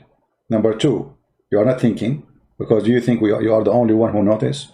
Number three, I don't know what you are doing. Like, can we change that? It's internet. Are you waiting for Allah to fix it? Have patience. What happened to you? I mean, a human being is amazing. In a second, everybody's going crazy. The circle, the circle. Is it enough one of them to give circle? No. Now we have to copy. All of us, we have to give the circle, all of us. Yeah, join the club. Yeah, let's put more circles. Because, you know, that will fix it. Weird. Hey, people.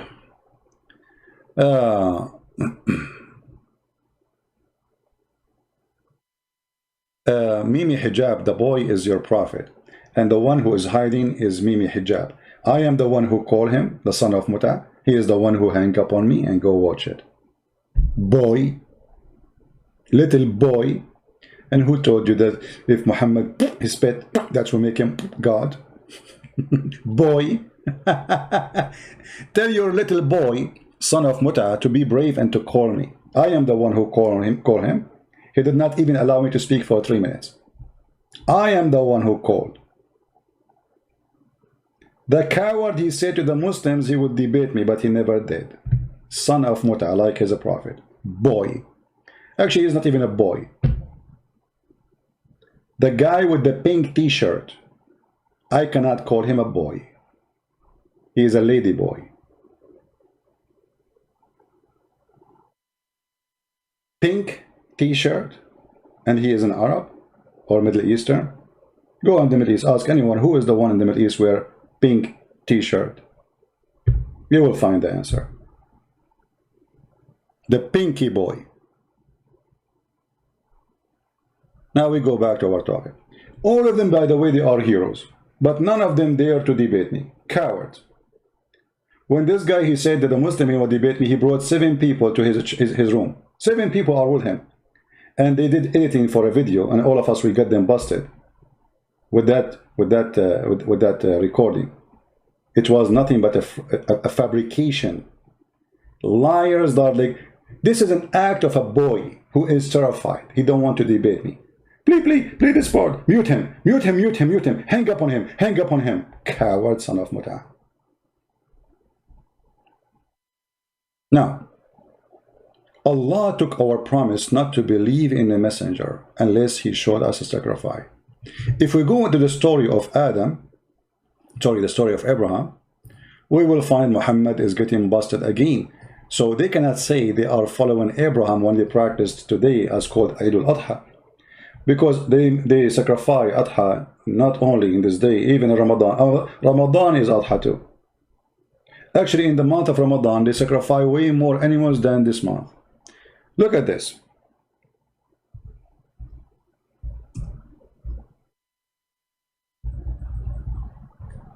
In the stupid Quran,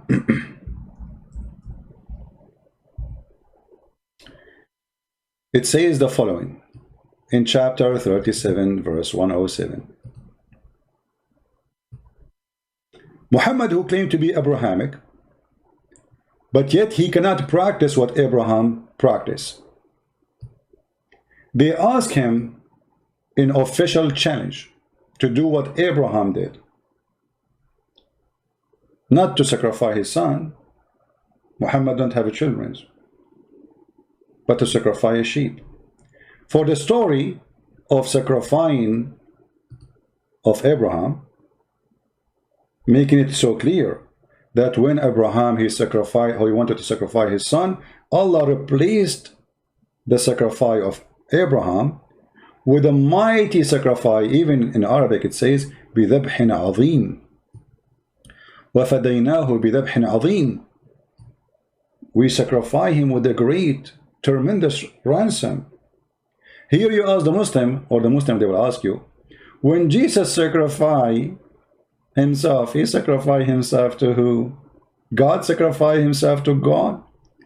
Here we ask you the same question you ask us, you idiot. When Allah he sacrificed to who? God sacrificed to God? Do you see the stupidity? And Islam do not know what the word to be consistent mean. We ransomed him Would a great sacrifice, i.e. a ram? Question. Allah sacrifice a ram. Why Muhammad cannot sacrifice a ram?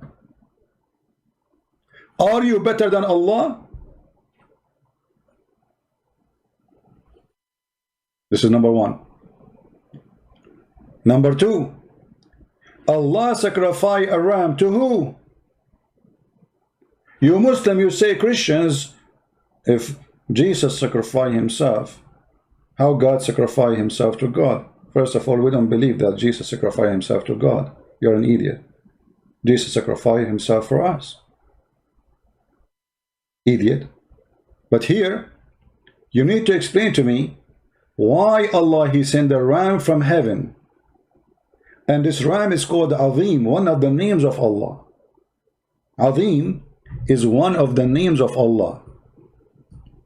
Don't you Muslims, you say Al-Azim? This is the name of Allah. A mighty sacrifice. If you change the translation, always the Quran change, depend on the translator. For Islam and the Quran is very flexible. Depend on the propaganda and the agenda.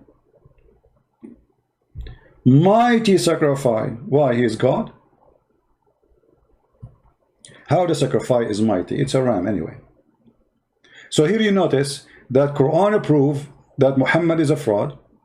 For a mighty sacrifice have to come from heaven down to earth, not from earth. If you go and read the interpretation for this verse, chapter 37, verse 107. Let us go.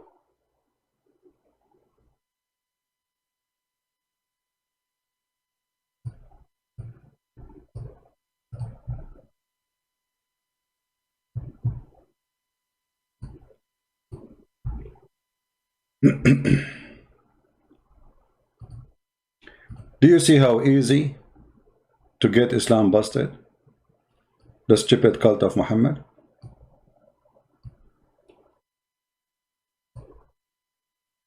This is Tafsir al-Jalalain. We ransom him, the one whom he had been commanded to sacrifice. Namely, the Muslim, they say, look at the stupidity of this cult. Namely, Ishmael or Isaac. I mean, how confused this cult to know who is the one who was going to be sacrificed. Anyone knows why the Muslims are confused? Some scholars, they say it was Isaac. Some scholars, they say it was Ishmael. Because Muhammad the donkey, he doesn't know. Quran is a plain book. There's nowhere in the story it says who Allah he ordered who to sacrifice who. I mean, what kind of a book? You don't even want to say who is the one who Allah wanted to be sacrificed. And what happened? Because Quran is not a story. Quran is like, let me describe it for you this way. Somebody was writing a book. And then he opened the door of his house and the window was open. In his table, in his office was a story. His story, he's writing it. Another story for somebody when fixing it. Another story of somebody when correcting it. So there's many stories on the table. And then the wind blew all the papers and they went in the street. Then a thief, he came and he started collecting those pages. He put them together and he made a book. And this is why the book is not connected. There's no connection in this book. If you go and read the chapters, you will see that there's no connection between the verses. And there's no story in the story. So now we see in the interpretation saying, namely, and look how funny it is, namely, I mean, how namely, and yet you do not know who. I mean, do you see, guys, the word namely? Hold on. The context in chapter 37, it's clear that it was Ishmael. Show me the verse, Abdul. Guys, the context, it's clear it is Ishmael. Show us where. You see, as long Abbas, I really like you. I wish the city would allow me to grow someone like you in my backyard, but they don't. Just to show you how stupid you are. It is clearly it is Ishmael. So why in the interpretation saying it's Ishmael or Isaac? You just said the context making it clear. Ah, it's clear for you. The scholars did not see it, brother. So the scholar, they say, namely Ishmael or Isaac. But it's so clear, brother, it is Ishmael. I mean, do you see how clear to the point? A great scholar like the one who wrote Tafsir al-Jalalain, he did not notice that, but Abbas he noticed, because Abbas, he delivered pizza. And by delivering pizza by time, he became a professional in pizzano, explanation for the Quran.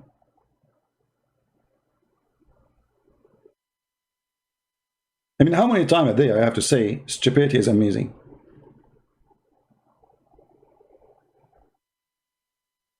So Allah himself, he gives sacrifice. Muhammad will not give sacrifice. Why? They ask him to give sacrifice to prove that he is a prophet and he is a righteous man, accepted by God. He refused. That is telling us all the story. Muhammad is a fraud.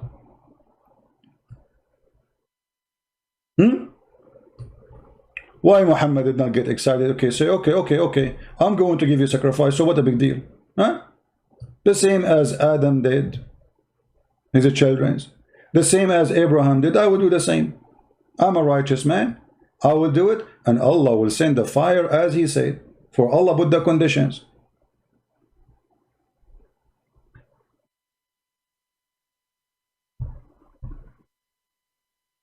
We have 1,200 people listening, and not even one single Abdul calling us. Not a single Abdul. Look like we are short of Abdulism.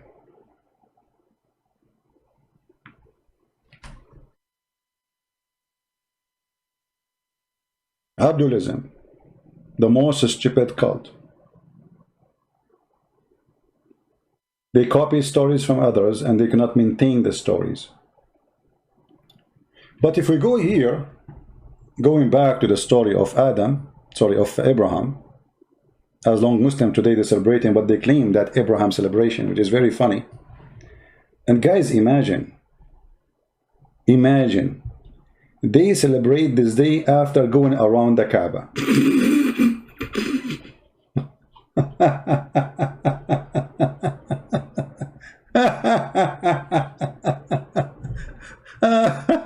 Unbelievable. The most hilarious cult. If we go in the Quran, we will find the following. The Muslims, they say that Abraham is the one who built the Kaaba. Correct? Abraham is the one who built the Kaaba. Okay. Ishmael, he helped Abraham in building the Kaaba. Okay. But the Quran said that nobody came to Mecca before Muhammad.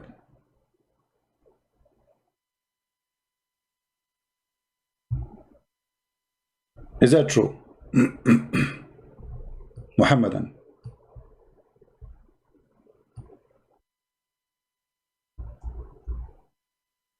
Is that true? I just showed you a second ago that, I gave you an example of a story of a person writing books or correcting books of others, and then somebody collected the stories with them together. Chapter 28, verse number 46, it says the following.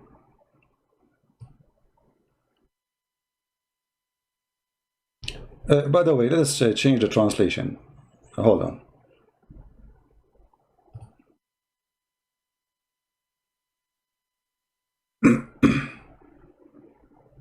Because translation changed the story, you believe it or not?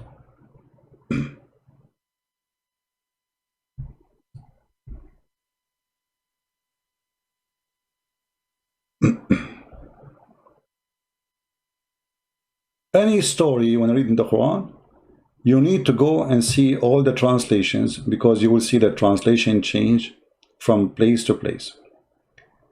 In chapter 28, verse number 46 is speaking about the prophet who came to people who never before him a person came, using the same word, مَا أَتَاهُمْ مِنْ نَذِيرٍ مِنْ قَبْلِكَ.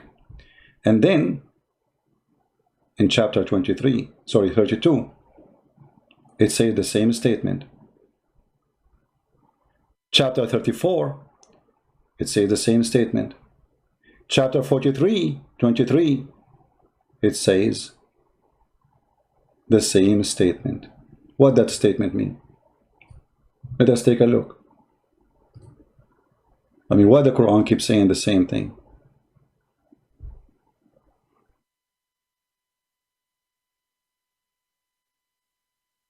Change the translation. I will do any translation you Mohammedan like. What translation you like? This is Muhammad Biktar. Read carefully. And even so we sent not a warner before thee, Muhammad, into the township which is Mecca. Okay, we never send, but they do the same. But the other verse saying that we never send a messenger to this town. So we never send a messenger to any town, but they do humiliate the person. They don't like this person. In different verse, we will see Muhammad is the only ever messenger came to such a town. But we had not given them a book which they could study, nor we send a messenger to them before thee as a warner.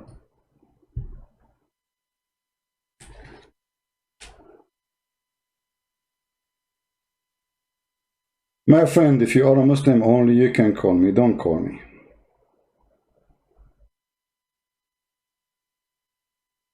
Don't call me if you aren't a Muslim.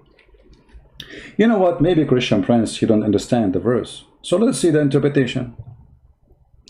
Chapter 34, verse number 44.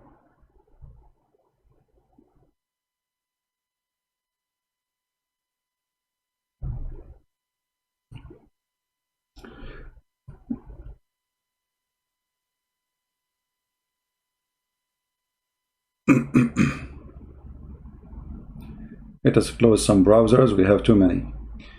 Okay.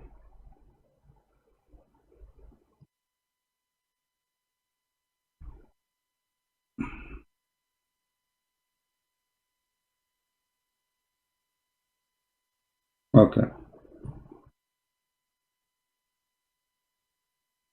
Any Muslim can explain to us what's happening?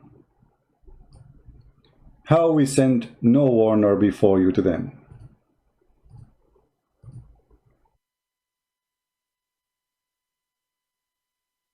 Any Muslim? We never send a warner before you to Mecca.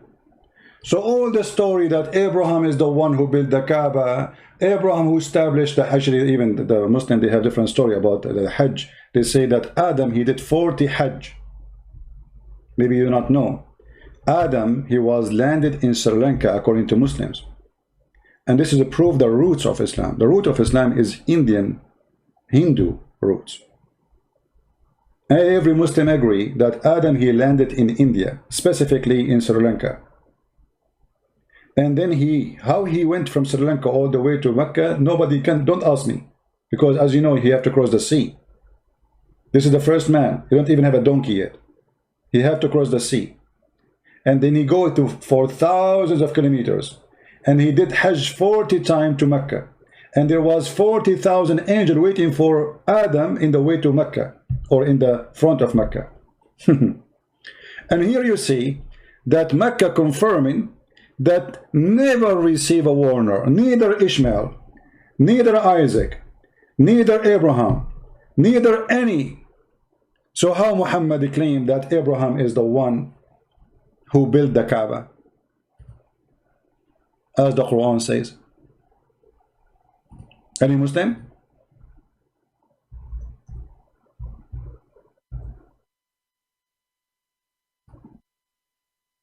Chapter 2, verse 1 to 7, it says, Abraham and Ishmael is the one who raised the foundation of the house.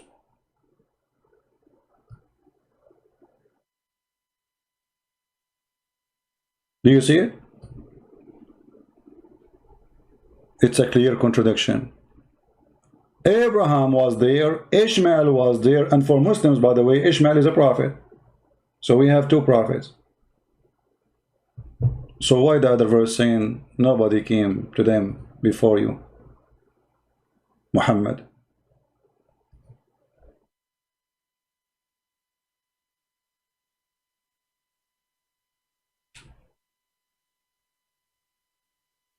Hmm?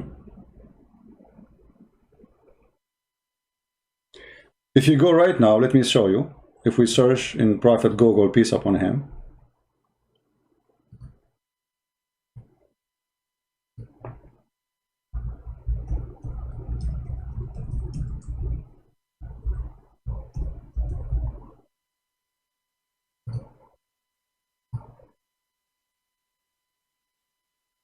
And by the way, here, this is why we can't take from Wikipedia anything. You have to check it out. Look what they say. Some Muslims and Christians in Sri Lanka scribe it where Adam, it was the first ancestor. We Christian, we don't believe in such a garbage. Adam in Sri Lanka, Islamic landmark. Adam Peak, Sri Lanka. Yeah, this is where the parachute of Adam landed, brother. Hmm?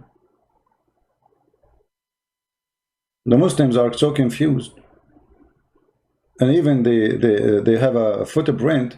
The Muslims are fighting with the Buddhas about it. If this is the footprint for the god of the Buddhas, or this is the footprint of Adam.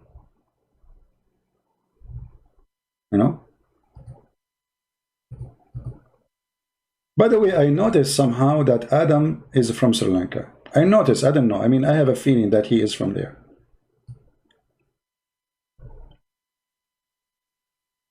Look what the Muslim website says. This is footprint measuring 5.7 by 2.6 is believed to be the footprint of a prophet Adam. But this is a place for the Buddhas. The Muslims, as usual, they try to hijack anything. Brother, this is a footprint of Adam. Adam foot was so big. 5.7 is the foot of Adam. That explains why I cannot find shoes. My foot is like 6 foot something, you know. Only, brother. Actually, if I show you the graves, the Muslims in their fiction, filthy cult they created, you will not believe it. If we go and search Prophet Noah tomb, let us see what we will find. Oh boy. If a Christian prince here, he would say, if. A brother, I mean, Islamic religion is full of true stories. Let me show you.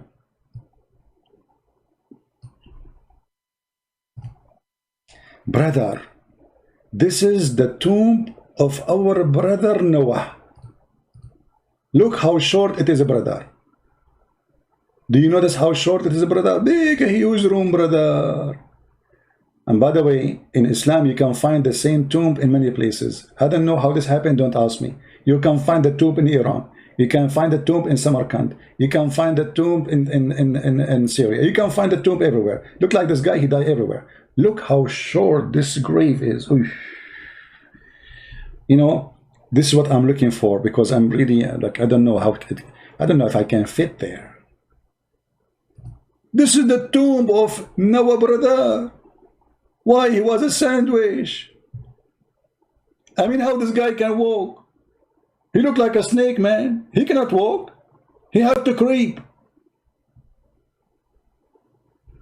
I mean, do even the Muslims use their brain?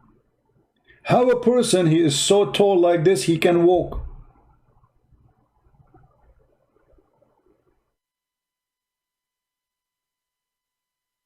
And they have thousands of graves like this. Noah, Cain, Abel, all the names, you name them, all of them, they are long, brother. All of them, they are long. Alhamdulillah. Look at this one here. It looked like a pipeline between Russia and Ukraine. This is small. What happened? I think this guy was short. I think he was not eating good. I mean, come on. There's no way he was eating good. I think in his time, this is explained that there was some hunger and suffering in his time. Look at this another grave. Look at this one. This is shorter. This is like, at least, I don't know how far he is taking this picture from. I mean, where do you get those graves from? Look at this one. Prophet Daniel. If. This is a Prophet Daniel. The Muslims, they have a tomb for a Prophet Daniel. They found it. And look how tall Daniel is.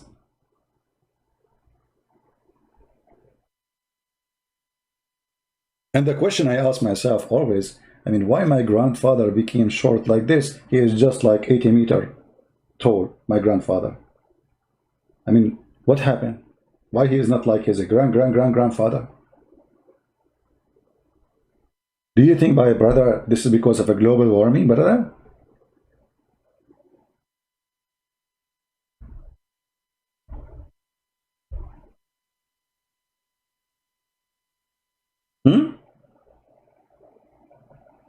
I want to take you all in a trip to those graves so we can take selfie together.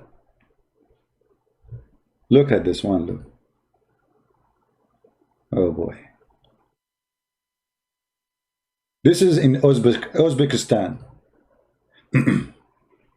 This is in Uzbekistan. Oh, okay. Alhamdulillah. Islam is not, there's no fictions and garbage. Islam is the religion of fictions. From the beginning to the end. And look, this guy is taking selfie now. Alhamdulillah. Alhamdulillah. And then by time, the Muslim, they start shrinking the size of the graves. So here we see a smaller size. Like what happened? Because now here he is short in vitamin. This guy is just like maybe 15 meters tall.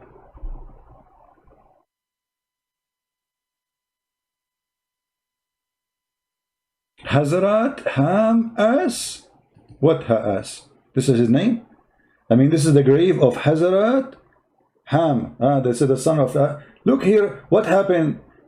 How come Noah, his grave is like 80 meters, and and Ham, his grave is like what? This is 10 meters? What happened? He gets short so fast.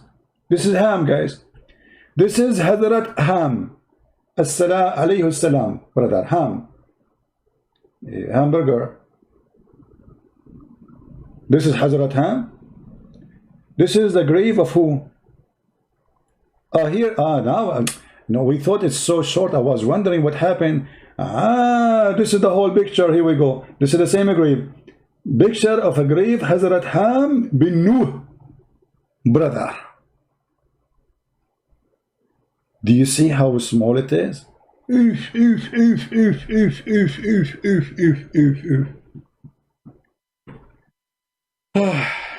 at this one here. I'm getting dizzy here. This guy is going with his camera and he keep recording like walking down the street inside the grave, la la la la la la. Keep walking, record, brother. It's endless. 210 foot long, brother. Where is that? Prophet Amran. Guess this is the grave of who? Guess, guys.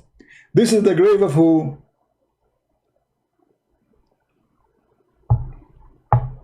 Who is Amran? This is the father of Mary. So you can ask yourself how tall Mary, the mother of Jesus, was.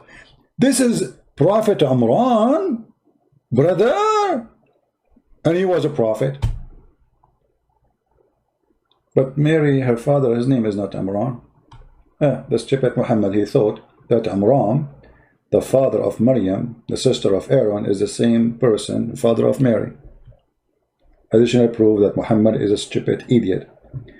210 foot only. After discount, after the, sorry, I cannot make it shorter. I apologize. I cannot make it shorter than this. I mean, don't try.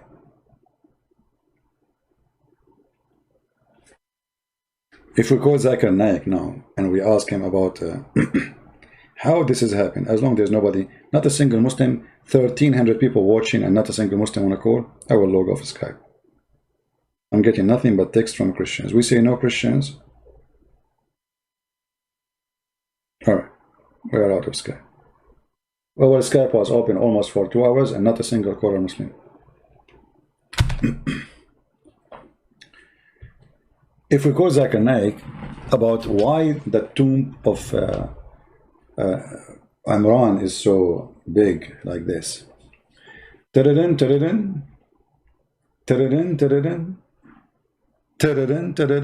not answering. He's not going to answer.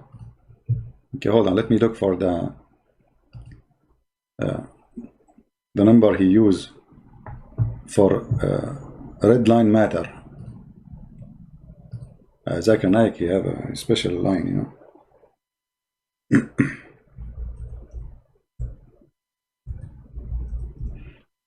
Where is the number? Okay, let's see. Maybe now we can contact him officially.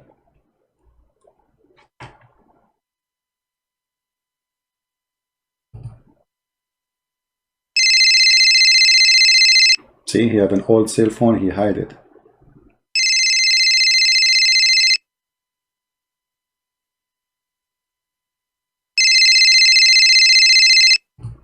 Christian Prince, hey, you don't call me. Zakir Naik, how you know it's me? It doesn't show in your phone ID. First of all, the only one who called me at the middle of the night is the Christian Prince. And I told you don't call me. I am going to call you to the police. I am going to tell you that you are doing sexual harassment. What sexual harassment, man? I'm just calling you to ask you a question about the grave. What does have to do with sexual harassment? First of all, you are calling the wrong time. And I was speaking, I'm not wearing my underwear. And you are calling the very, very wrong time. And you know, and everybody knows, I am sexy and you know it. Hey, okay, I know that you are sexy and you know it, but I did not ask you about anything have to do with sex now. So why you are saying sexual harassment? Come on, man. Don't do that. Shame on you. We have a picture, I don't know if you are looking, it says that the grave of Imran is 210 foot long. First of all, so respect, his name Prophet Imran. Since when he became prophet, what he did? What is the prophecy he said? I don't know, but he's the prophet. Okay, forget about this topic, I mean, no problem. But why his grave is 210 foot? Can you explain to us? Brother Sitter, I know that he is playing my voice in your program. In what? In your program. I did not get that. In the program. You mean in my program? Exactly. Okay. Just let me grab the umbrella, please. So, okay. And I know he's going to use my voice to get popularity. And he became popular. And the reason, I'm not going to debate him. And I will not answer him. Because if I debate him, I will go to make him popular. But Zakir Naik, everybody knows about me, man. What are you talking about? What popular? May Allah popularize you. You know, what are you talking about? Where is the answer now? So you will not answer me because you will make me popular. Okay, what about you? Answer me and don't make me popular. Can you do that? Exactly. I'm going to try to answer you without making you popular. So I'm not going to say the word Christian Prince. Because if I say the word Christian Prince, I will make you popular. But already you said that many times. I'm not going to say Christian Prince anymore. I promise you. Because each time I say the word Christian Prince, you get more viewer. But you just keep repeating my name. So you said you don't want to do that. Why you are doing it again and again? I'm telling you. I swear by Allah, I'm not going to say the word Christian Prince ever again. Okay. So Christian Prince. Oh. You just swear by Allah you will not say my name, man. Come on. Anyway, can you answer us why the grave became 210 foot long? Christian Prince, I heard you in the channel you said that your beard is 20 foot tall. Yeah. So what the grave of the world cannot be more than 20 to 110 foot tall? I can grow my beard. I mean, it's not a big deal. It's impossible. Prove it to me. Open your camera. You get a point here. Exactly. And you know the debate. So it's very logical that brother Prophet Umran, he was very, very, very tall. And he was actually not 210 foot. I have to correct you. He have the length of 209 foot. Yeah, because we have to put him in. Exactly. Now you are getting smarter. And now I invite you to convert to Islam. But still you do not answer me. I mean, what happened? How this guy is so tall and why he is the tallest? Because it says here on the screen, the longest grave in the world. Is he really the tallest? This is not a true, authentic statement. Because the Prophet Adam is taller. And Prophet Noah is taller. And it's not true. This is like propaganda. Okay, so Adam is taller than 210. Like he was what, like 310 or something? I'm not sure. But he is between the 400 to 500 foot tall. So how he can walk, Zakir? How he can walk? He looks like a snake now. I mean, look, you are so skinny, as the grave shows, but you are so tall. How you can walk, man? The wind will break you. Do you think like they used to have like a something to help them, like a walking aid? Exactly. He used to have two stick. One stick in the hand and the other stick in the left hand. So when he walk, they will not break. Well, I don't know. I mean, you have a point here, Zakir Naik. I want to say thank you for calling me. Christian Prince, I swear by Allah, I'm not going to use your name again, and I will never say Christian Prince again, because if I say Christian Prince, I will give you popularity. And each time I know I say Christian Prince, you are going to get popular. So I'm not going to say the word Christian Prince again, and I promise you, I will never ever say Christian Prince. Okay, Zakir Naik, stop saying my name. Christian Prince, don't call me again. Okay, Christian Prince, call me later, you know. So, okay, Zakir, take care. This is Islam. This is Islam. Adha, Fatha, Ramadan, all is a pagan practice, all is a copy. Even the one is not a pagan, is a copy of somebody.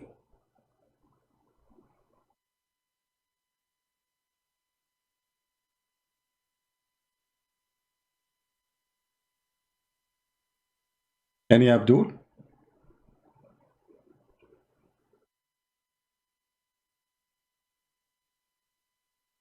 Why you guys are laughing? What's wrong with you? Take it. This is very serious. We spoke with Zakir Naik, and this guy, he thinks he's a big shot, by the way. He think I use his voice and his answers because they are hilarious, stupid, funny. That's why I use him. I don't use others because I cannot find. This guy is like a goat. You know, he repeats things, but he don't know what he's talking about.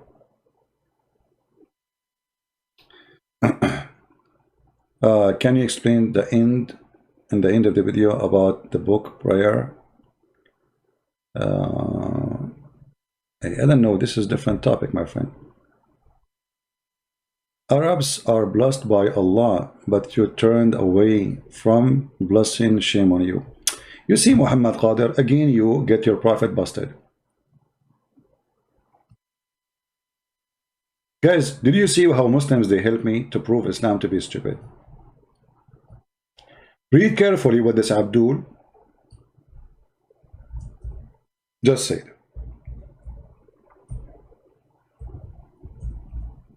I turned away from Allah blessing. That's Muhammad. That's mean Muhammad is a fraud.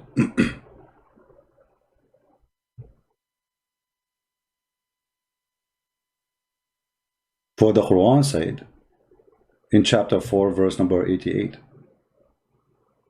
are you going to guide those who Allah misguide and deceive?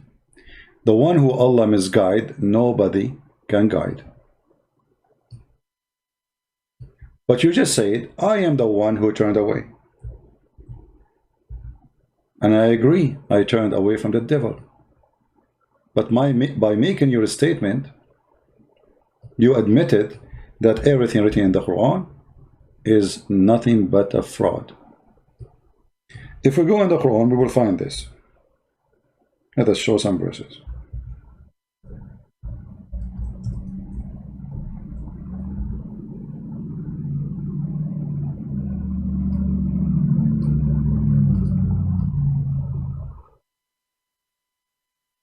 chapter 4, verse number 88, one of them.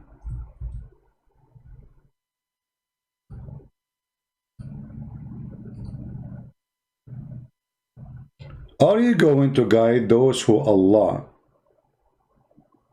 deceived? Here the translation, look at this translation. Allah has thrown out of the way. Are you going to guide them? Here you see that Allah is admitting that he is shaitan. For he is the one who throw you away. It's not you. But your statement saying, I turned away. Allah saying, are you going to guide the one who Allah turned away? And this is why we say Islam is invalid, stupid religion. It cannot maintain itself for a second. In one hand they say something, in the other hand they say something else.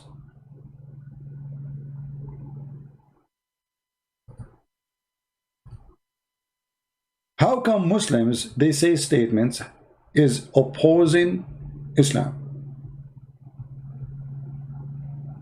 The answer is very simple. Garbage in, garbage out. They do not know their book. They do not even know what Islam is about. They defend without knowing. This is why we see someone like Abbas, he say, oh, I was not knowing what the context. You just admitted, I turned away. But Allah, he says no. Do you want to guide him whom Allah has made go astray? Who made me go astray? Allah. And this is what we mentioned about Al-Qadr in Islam. Islam is a stupid cult. It is Allah who guide. It's Allah who make astray. It's Allah who make you a Muslim. It's Allah who make you Christian. It's Allah who make you fornicator. It's Allah who make you a criminal. It's Allah. The biggest criminal is Allah, the devil. What Jesus said. Who is the father of all lies?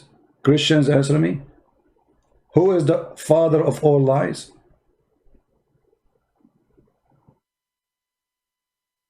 What the answer? Satan. And the answer in front of you. Do you want to guide whom Allah, Satan, had made go astray? You cannot do that. And here you see how Islam cult opposed the message and the teaching of Christ. Jesus said, I came for the sick, not for the healthy. That make a lot of sense. He came to heal the sick. Doctor, don't come to somebody's healthy. He don't need you. I came for the sick. Allah make you sick. Actually, there's a verse in the Quran says, فَزَادَهُمُ اللَّهُ مَرَضًا. Allah, he increased your illness, your sickness.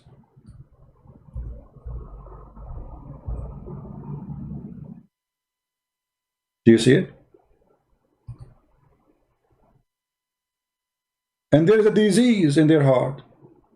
And Allah increased their disease. Do you see it? The devil.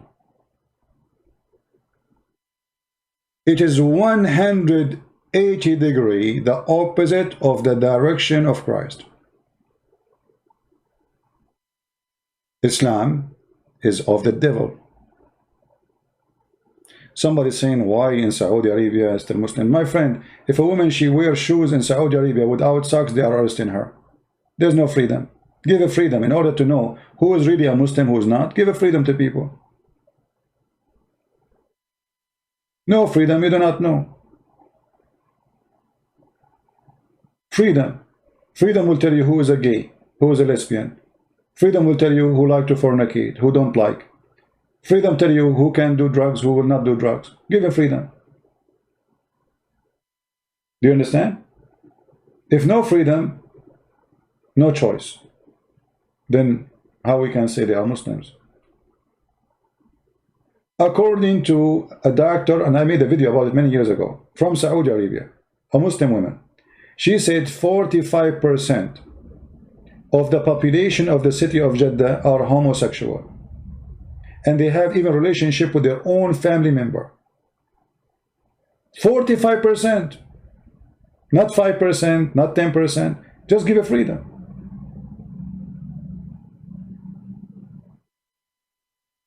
Freedom. No freedom, you will not know who is even Christian. If we force everybody to go to the church, how you know who's a Christian? Freedom. in USA, many they are fighting Christianity, but our church is over flooded. Actually, ask anyone, if your house is close to a church, your house price is lower than other houses. Why? Because it's very crowded in Saturday and Sunday and Friday and even Wednesday. Like Wednesday, they do Bible study for women, or Thursday. When the weekend comes, there's no space for cars. They park their cars all over because the parking spot of the church will not fit.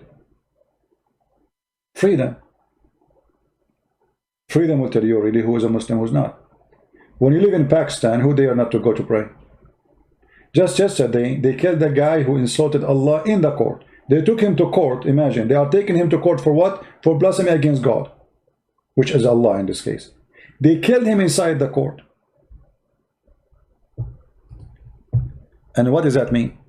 That means anyone he do the same in the future, we will do that to you. So who dare to insult Allah now? You know what I mean?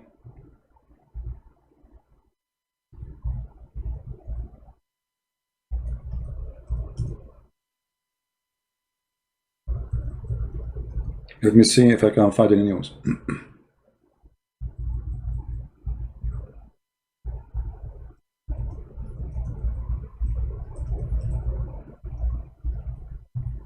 They went inside the court and they shot him in, and the police obviously they allowed that. And actually this guy, I'm sure, the guy who did kill this person, he is a hero for those cowards. Do you see it? Terrorist religion.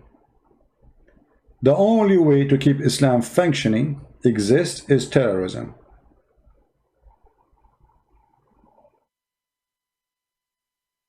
The followers are the same as the Prophet, who he said, I've been victorious by terror, from a distance of 1 month journey.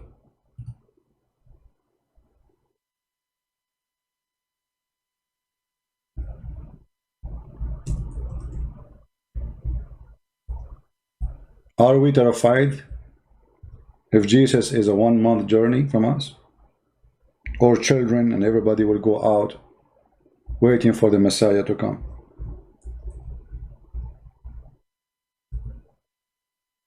What kind of a man he say, I've been victorious by terror from a distance of 1 month journey? See, all of those are authentic statement of Muhammad. 1 month journey.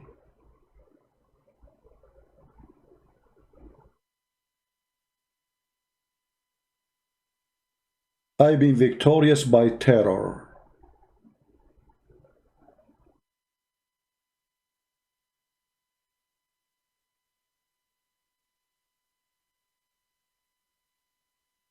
Muhammad here is counting. Allah made me victorious by terror, by frightening my enemy from a distance of 1 month journey. The earth was made for me. See, he want to take over the earth.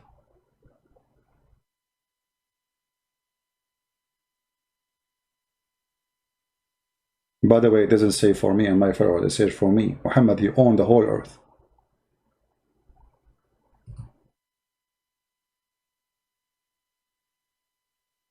His name is Muhammad Zico, but we logged off Skype right now. And actually, okay, let us do that. We will take one Mohammedan, as long as there's somebody wanna call. But I'm afraid after I go, he will not call.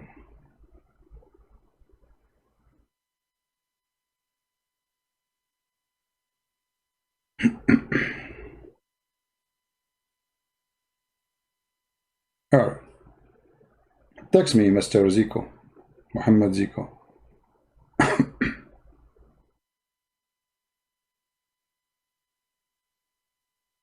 I will give you 3 minutes to text me. If you don't, that means you are playing games.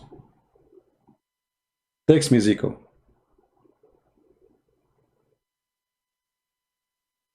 Mostly he heard that I logged off Skype, and now he claimed he wanna call me. But I don't think he will call. Muslims, they knew their size. They don't call. Muslims are afraid from me from the distance of 1 month journey, not because I'm a terrorist, but because I have a brain bigger than their God, a month journey bigger. Where are you, Zico? We are waiting.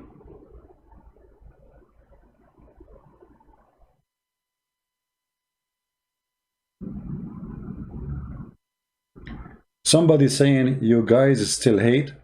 I find it very funny and very stupid when a Muslim he speak about hate. Their prophet ordered to kill us, slaughter us, rape our women, and they are talking about hate. Their Quran says Allah will spread hatred and enmity between the Christians until Judgment Day, and yet they accuse us of hate. This is the act of a whore. You know, when a whore, she claimed that she is decent. So when a Muslim, he say you still hate, you still do hate, that is an act of a whore. A whore who don't have anything to claim. She accuses us of what she have. Do you still hate? Who is talking about hate? You are following the God of hate. My Lord Jesus, he said, love your enemy. We are the one who hate. You are the one who steal our churches. Just today, you Muslims are praying in our holy church, Hagia Sophia. Is that hate or love?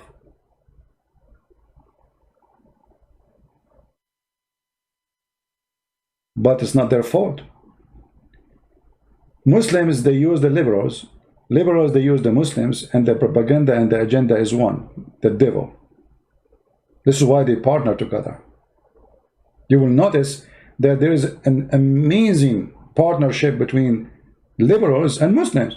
But Muslims want to kill gays and lesbians. Muslims want to kill anyone who is not a Muslim. How liberals, how the feminists, how the gay, how the LGBT, whatever they call themselves, they assign side by side with Muslims? Doesn't make sense. No, it makes sense.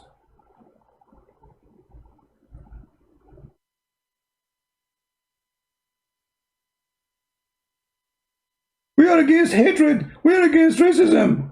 So why you are siding with Muslims? This is the Quran. They believe that Allah will spread hatred and enmity between the Christians.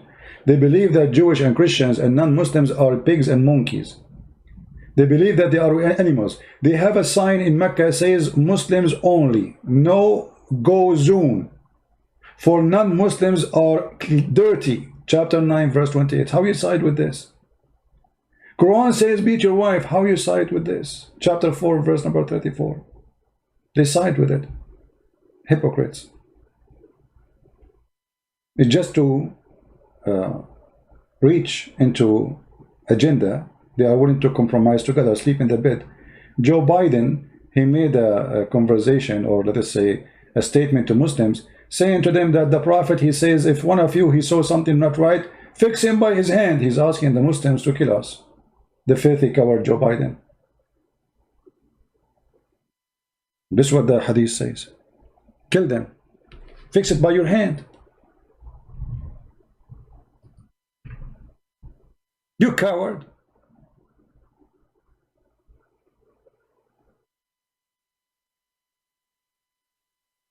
He is asking every single Muslim to kill the American.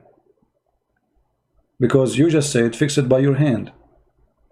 And what is fixing by your hand? All Islam is about, anyone who don't worship Allah, we have to fix it by our hand. That's why the Muhammad says, I've been victorious by terror. He is fixing it by his hand.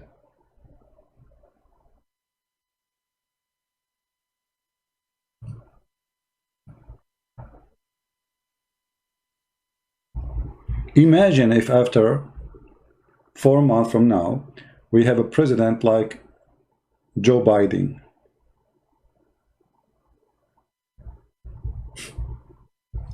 And by the way, this is a sign of how stupid a huge number of American is. I mean, regardless if you are Democrat or Republican, from all the 300 millions, you could not find somebody except Joe Biden. The guy don't even remember his son name. He forgot his wife name. I mean, this is the only guy. honestly, this country is suffering from something weird. So this potato, I think a Muslim, he told him to recite this hadith. But he didn't know by reciting this, he just asked Muslims to kill every single American.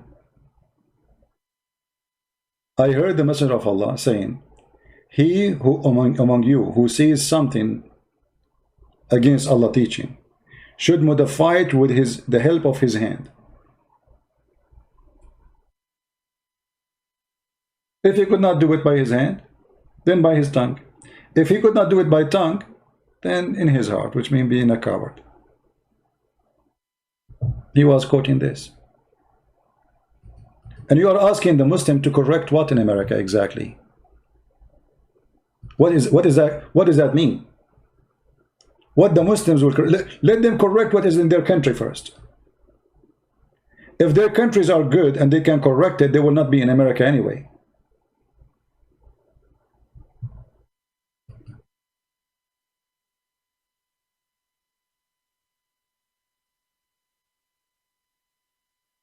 If I think Biden will win, will be against Christians, my friend, the Democratic Party is Antichrist party.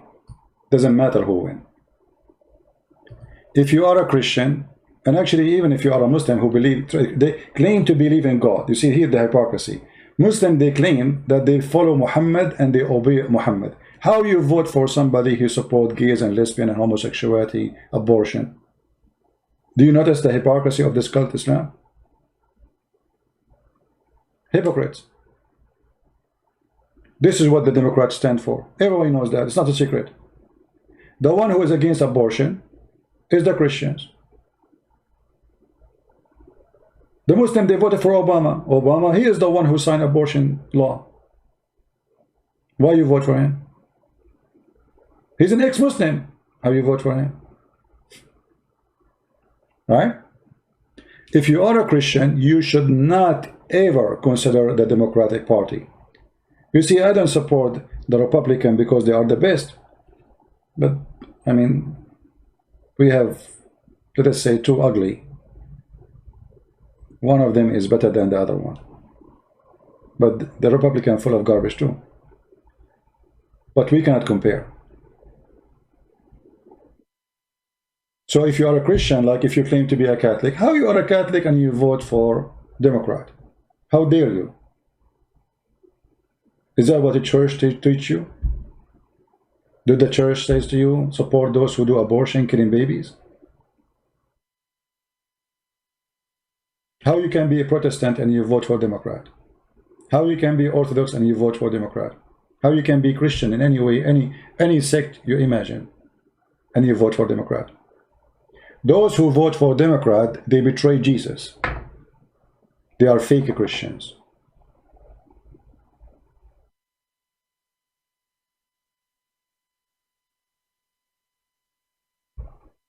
I remember once when I went for election, in the election day, the woman, she asked me, like, you know, you said you are Democrat or Republican.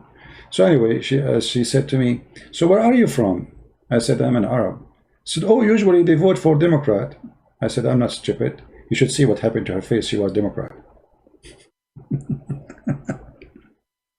She said, usually they vote for Democrat.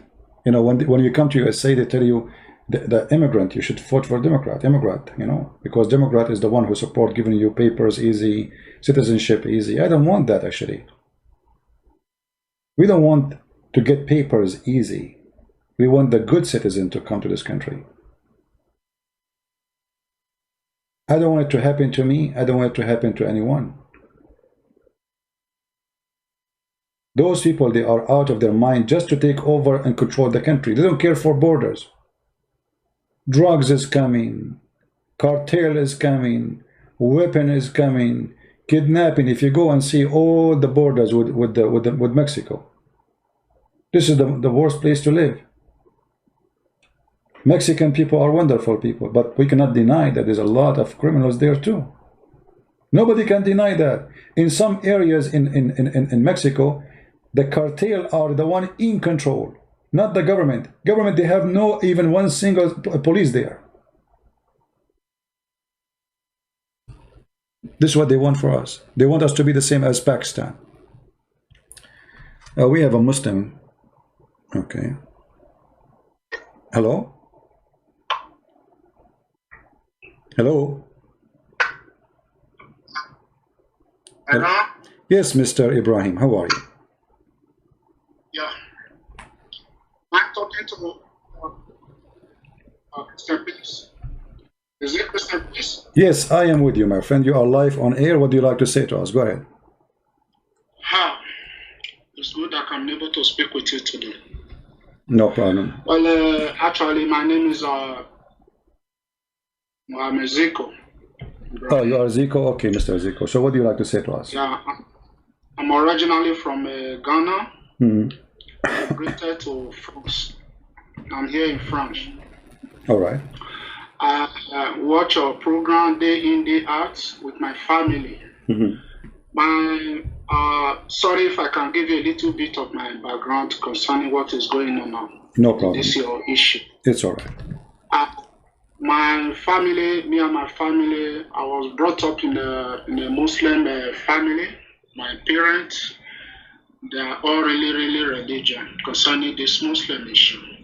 All right. Well, when I came to France, that is where I hooked up with your program, start to see difference. So very luckily, I traveled home back to Ghana. That was last year. When I was at home, I opened your Skype, your program, hook up with your program.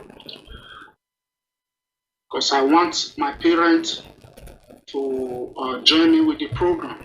Okay. So very lucky you were on air. We were watching you because they understand English. I was so happy. And as the program was going on, my father was asking me to shut it down, say, no, Daddy, you just need to listen. Because I don't want to be the one that will leave the family and deny the religion. I know it will be very tough for me, but I just wanted to understand what I'm cooking in my mind. Because your program has really done a lot in my life. So because of that, I want them to be aware of it, and I want them to know the path I'm taking. So eventually, my mother listened, but my father didn't want to listen to your program. So after some time, beginning to see my mother, he will come to me, he will say, I want to listen to that. Anytime so there, let me know. True, my mother started listening to your program. And from there, he started convincing my dad. Do you believe last year, Ramadan, we didn't do it because of your program? Okay. There was war in the house. Everybody was not thinking because I came in the family of 3 brothers and 2 sisters. And that Ramadan period, everyone was at home thinking we are going to celebrate Ramadan. The whole thing now looks confusing. Because when we begin to dig out all that you are saying, we will go and research it. The more you say it, everyone will handle pen, handle book, will be writing it down. After your program, we go for research.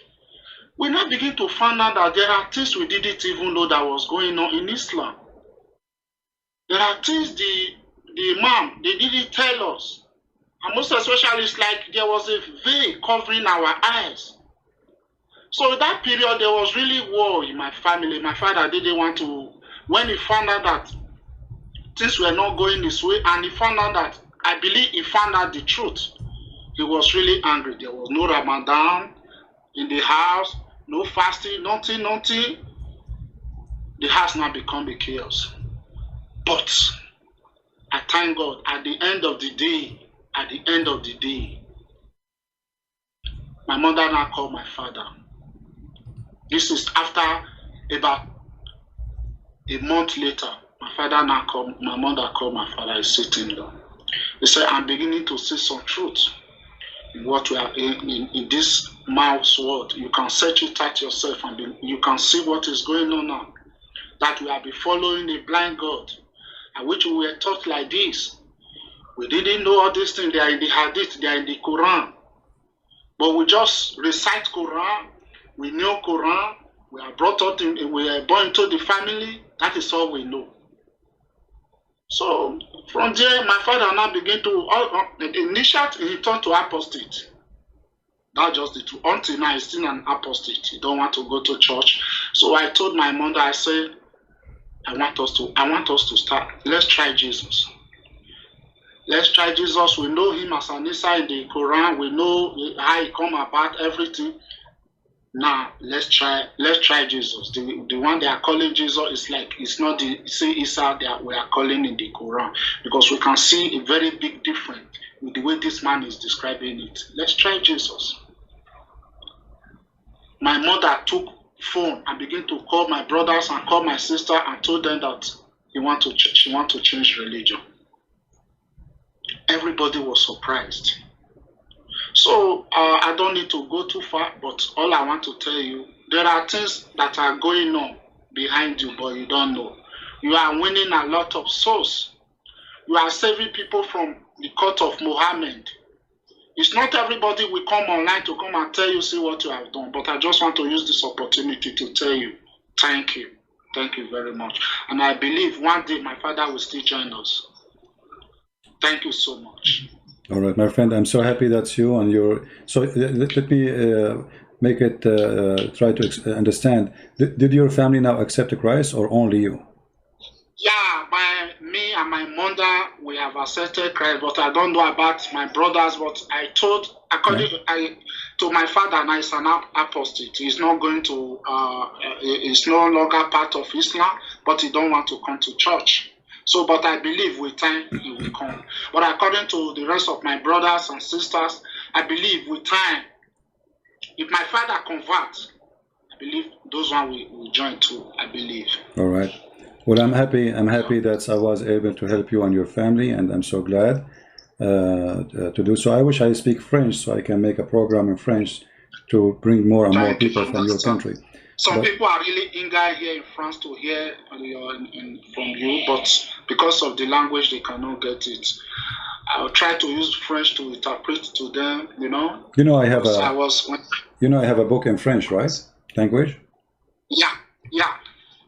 It's called The Secret, the Prophet Arab, which is very, very good book for those who speak French language. Yeah. Thank you so much. I don't want to take your time, but all I just want to tell you is to let you know that you are doing a lot of job. Every time you come on air, you are doing a very, very secret job, but you don't know. There are people going out of Islam. Islam is dying systematically. You can only see the surface, that it is like it's big, but deep inner heart is going. Thank you so much. You're welcome, my friend. Thank you for it. Say hello to your family from me, and we are happy that they accepted Jesus as their Lord and their Savior. And I want you now to bring me more people so they can hear and listen, so they can leave too, and they can join the truth, and the truth will set them free. Thank you so much. Take care. God bless. Yeah, bye. Well, I thought he's a Muslim, but he's not. You know, we get excited if we see a Muslim trying to call.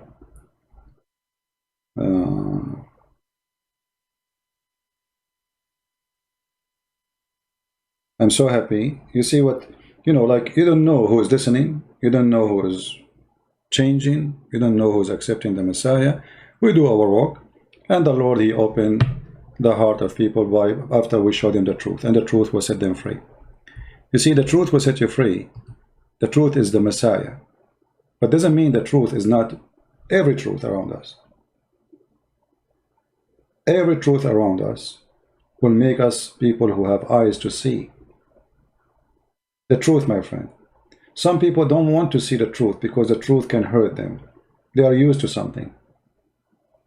You know, I wake up in the morning, I do prayer to the moon god, bow down, thinking that he is the true God all my life. And then you are showing me that the Quran is stupid and Muhammad is a fraud. That hurt.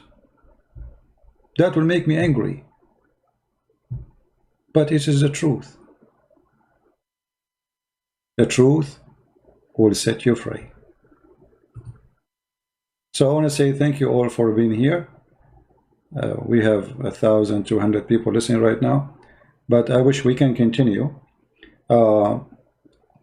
Leave a comment in the text down there, not in the chat later, about what you heard, if you are a Muslim, and ask yourself, if you are a Muslim, why the scholars don't call Christian Prince and get him busted live on air. If our brother here, Zico, I thought he's a Muslim because his name is Mohammed Zico, I thought. So if he can call me, they can call me. My Skype is open. I never heard this person before. I don't know about him. So they can call me. My Skype is open for anyone. Why they don't call me to save you? Because they notice that a lot of people leave in Islam because of what I do. So why they don't call me? The answer is very simple. They knew they cannot make it. They will call somebody they can play games with him. They will debate somebody who cannot debate them only. Or let us say a person who don't have the knowledge, neither the skills. Because, by the way, debating Muslim need the skills. Why? It's like doing skiing when you debate a Muslim. Like catch me, you know, in the ski over the snow. They use the ice method. So catch me if you can. They don't debate. But you cannot do that with me. I will catch you. You are in the ice. You are in the oil. It doesn't matter where you are. You will be catched. And because of that, they will never do it. We have our other channel for those who like to join us. It's called The Quality of Life. And mostly we'll go in the weekend there, maybe tomorrow or the day after. So the admin is posting the link for the other channel. Please subscribe there and join us if you care to be part of our program. In that channel, we don't speak about Islam. We speak about different topics. You can watch the videos there. And you can post for me a comment about topic you'd like me to speak about in that channel. We are happy for our friend who called us now. You know, you made my day, because I don't feel good if a day is gone and I didn't hear that somebody he left Islam and he accepted the Messiah. So thank you for calling, Zico. We appreciate you. And I hope soon we will get some Muslims to call us and debate us and see a real debate, a person who have knowledge. Until now, we see that those people who debate, they don't have any kind of knowledge. Actually, there was a video, I thought it's made by a Muslim, but then when I click at it,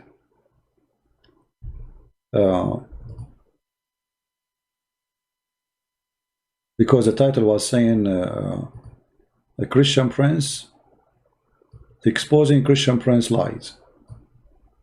You know, I thought the video is made by a Muslim, you know, but this is what happened. This is why they don't want to call, because what they claim, even the one who of them, he get excited, he think I'm lying, he find himself not accurate. It was the opposite.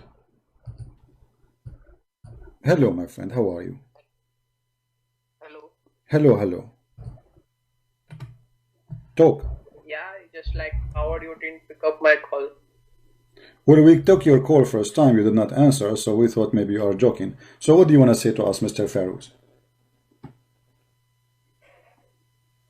So let me first expose your lies, okay? Okay. You are using fake hadiths. Which one is That fake is hadith? why, Which one? No, which one is fake hadith? Please, if you don't mind, help me. Which one of the hadith I used, it was fake?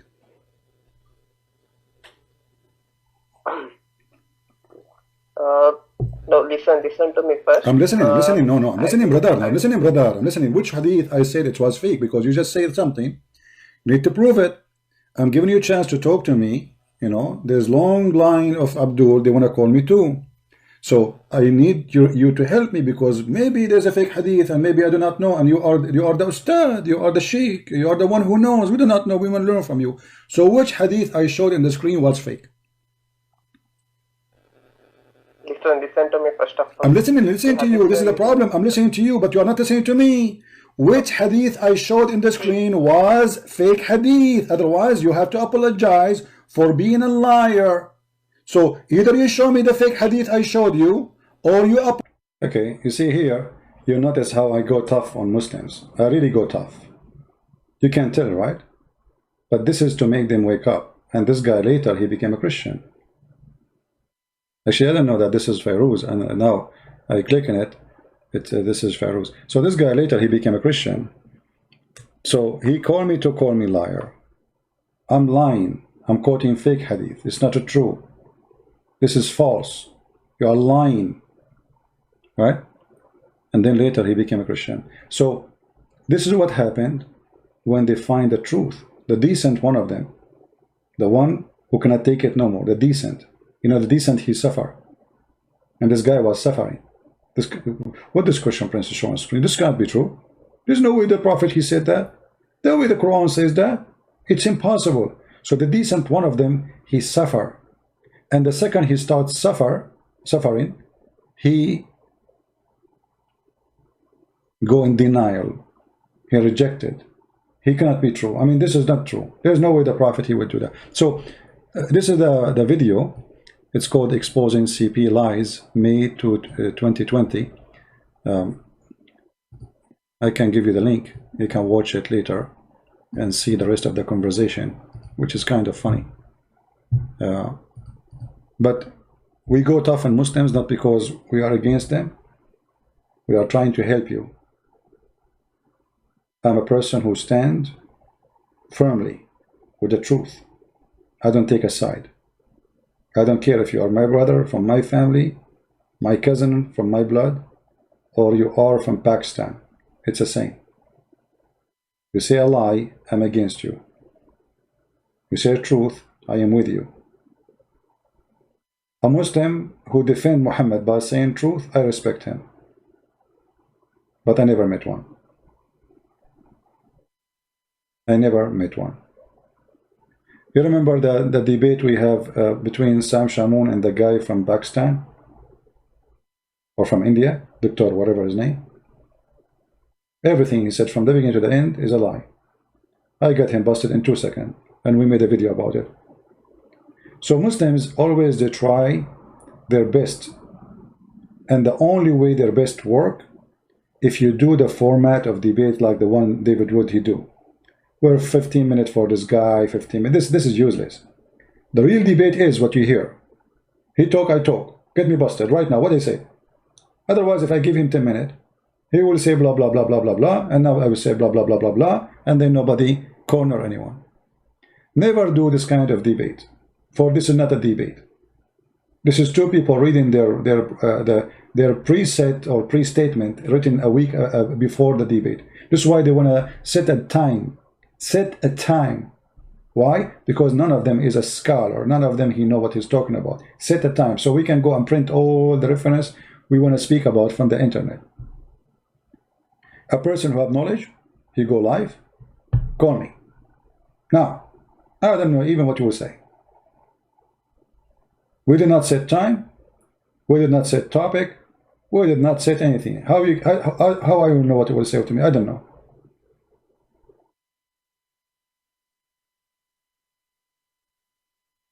They set time and they set a topic, and when you give them the topic, they don't talk about the topic.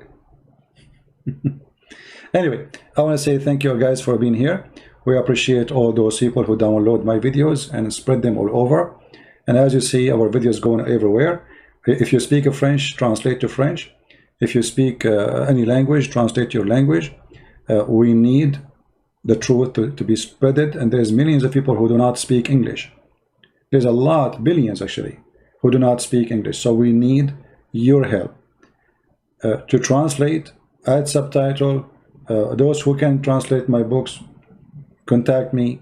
We need more languages. We have already many languages, but we need more and more to be translated. And again, I appreciate those who support us in Patreon. Your help is always needed, but we are here for everybody, for the poor, for the rich, and our service is for free. Our service is for free, totally for free. The Lord loves those who give, and we give. We give our life, we give our knowledge, and we share the truth, which we earn from the Lord. The Lord, he says, for free you took, for free you give. And this is why what I do is for free, for everybody. I want to say thank you again. May the Lord bless you. We might go live on air tomorrow in the Quality of Life account. Join us there if you are interested. different topics, have nothing to do with Islam, and everybody is welcome. Christ is Lord, and Islam is false. See you soon again. Take care.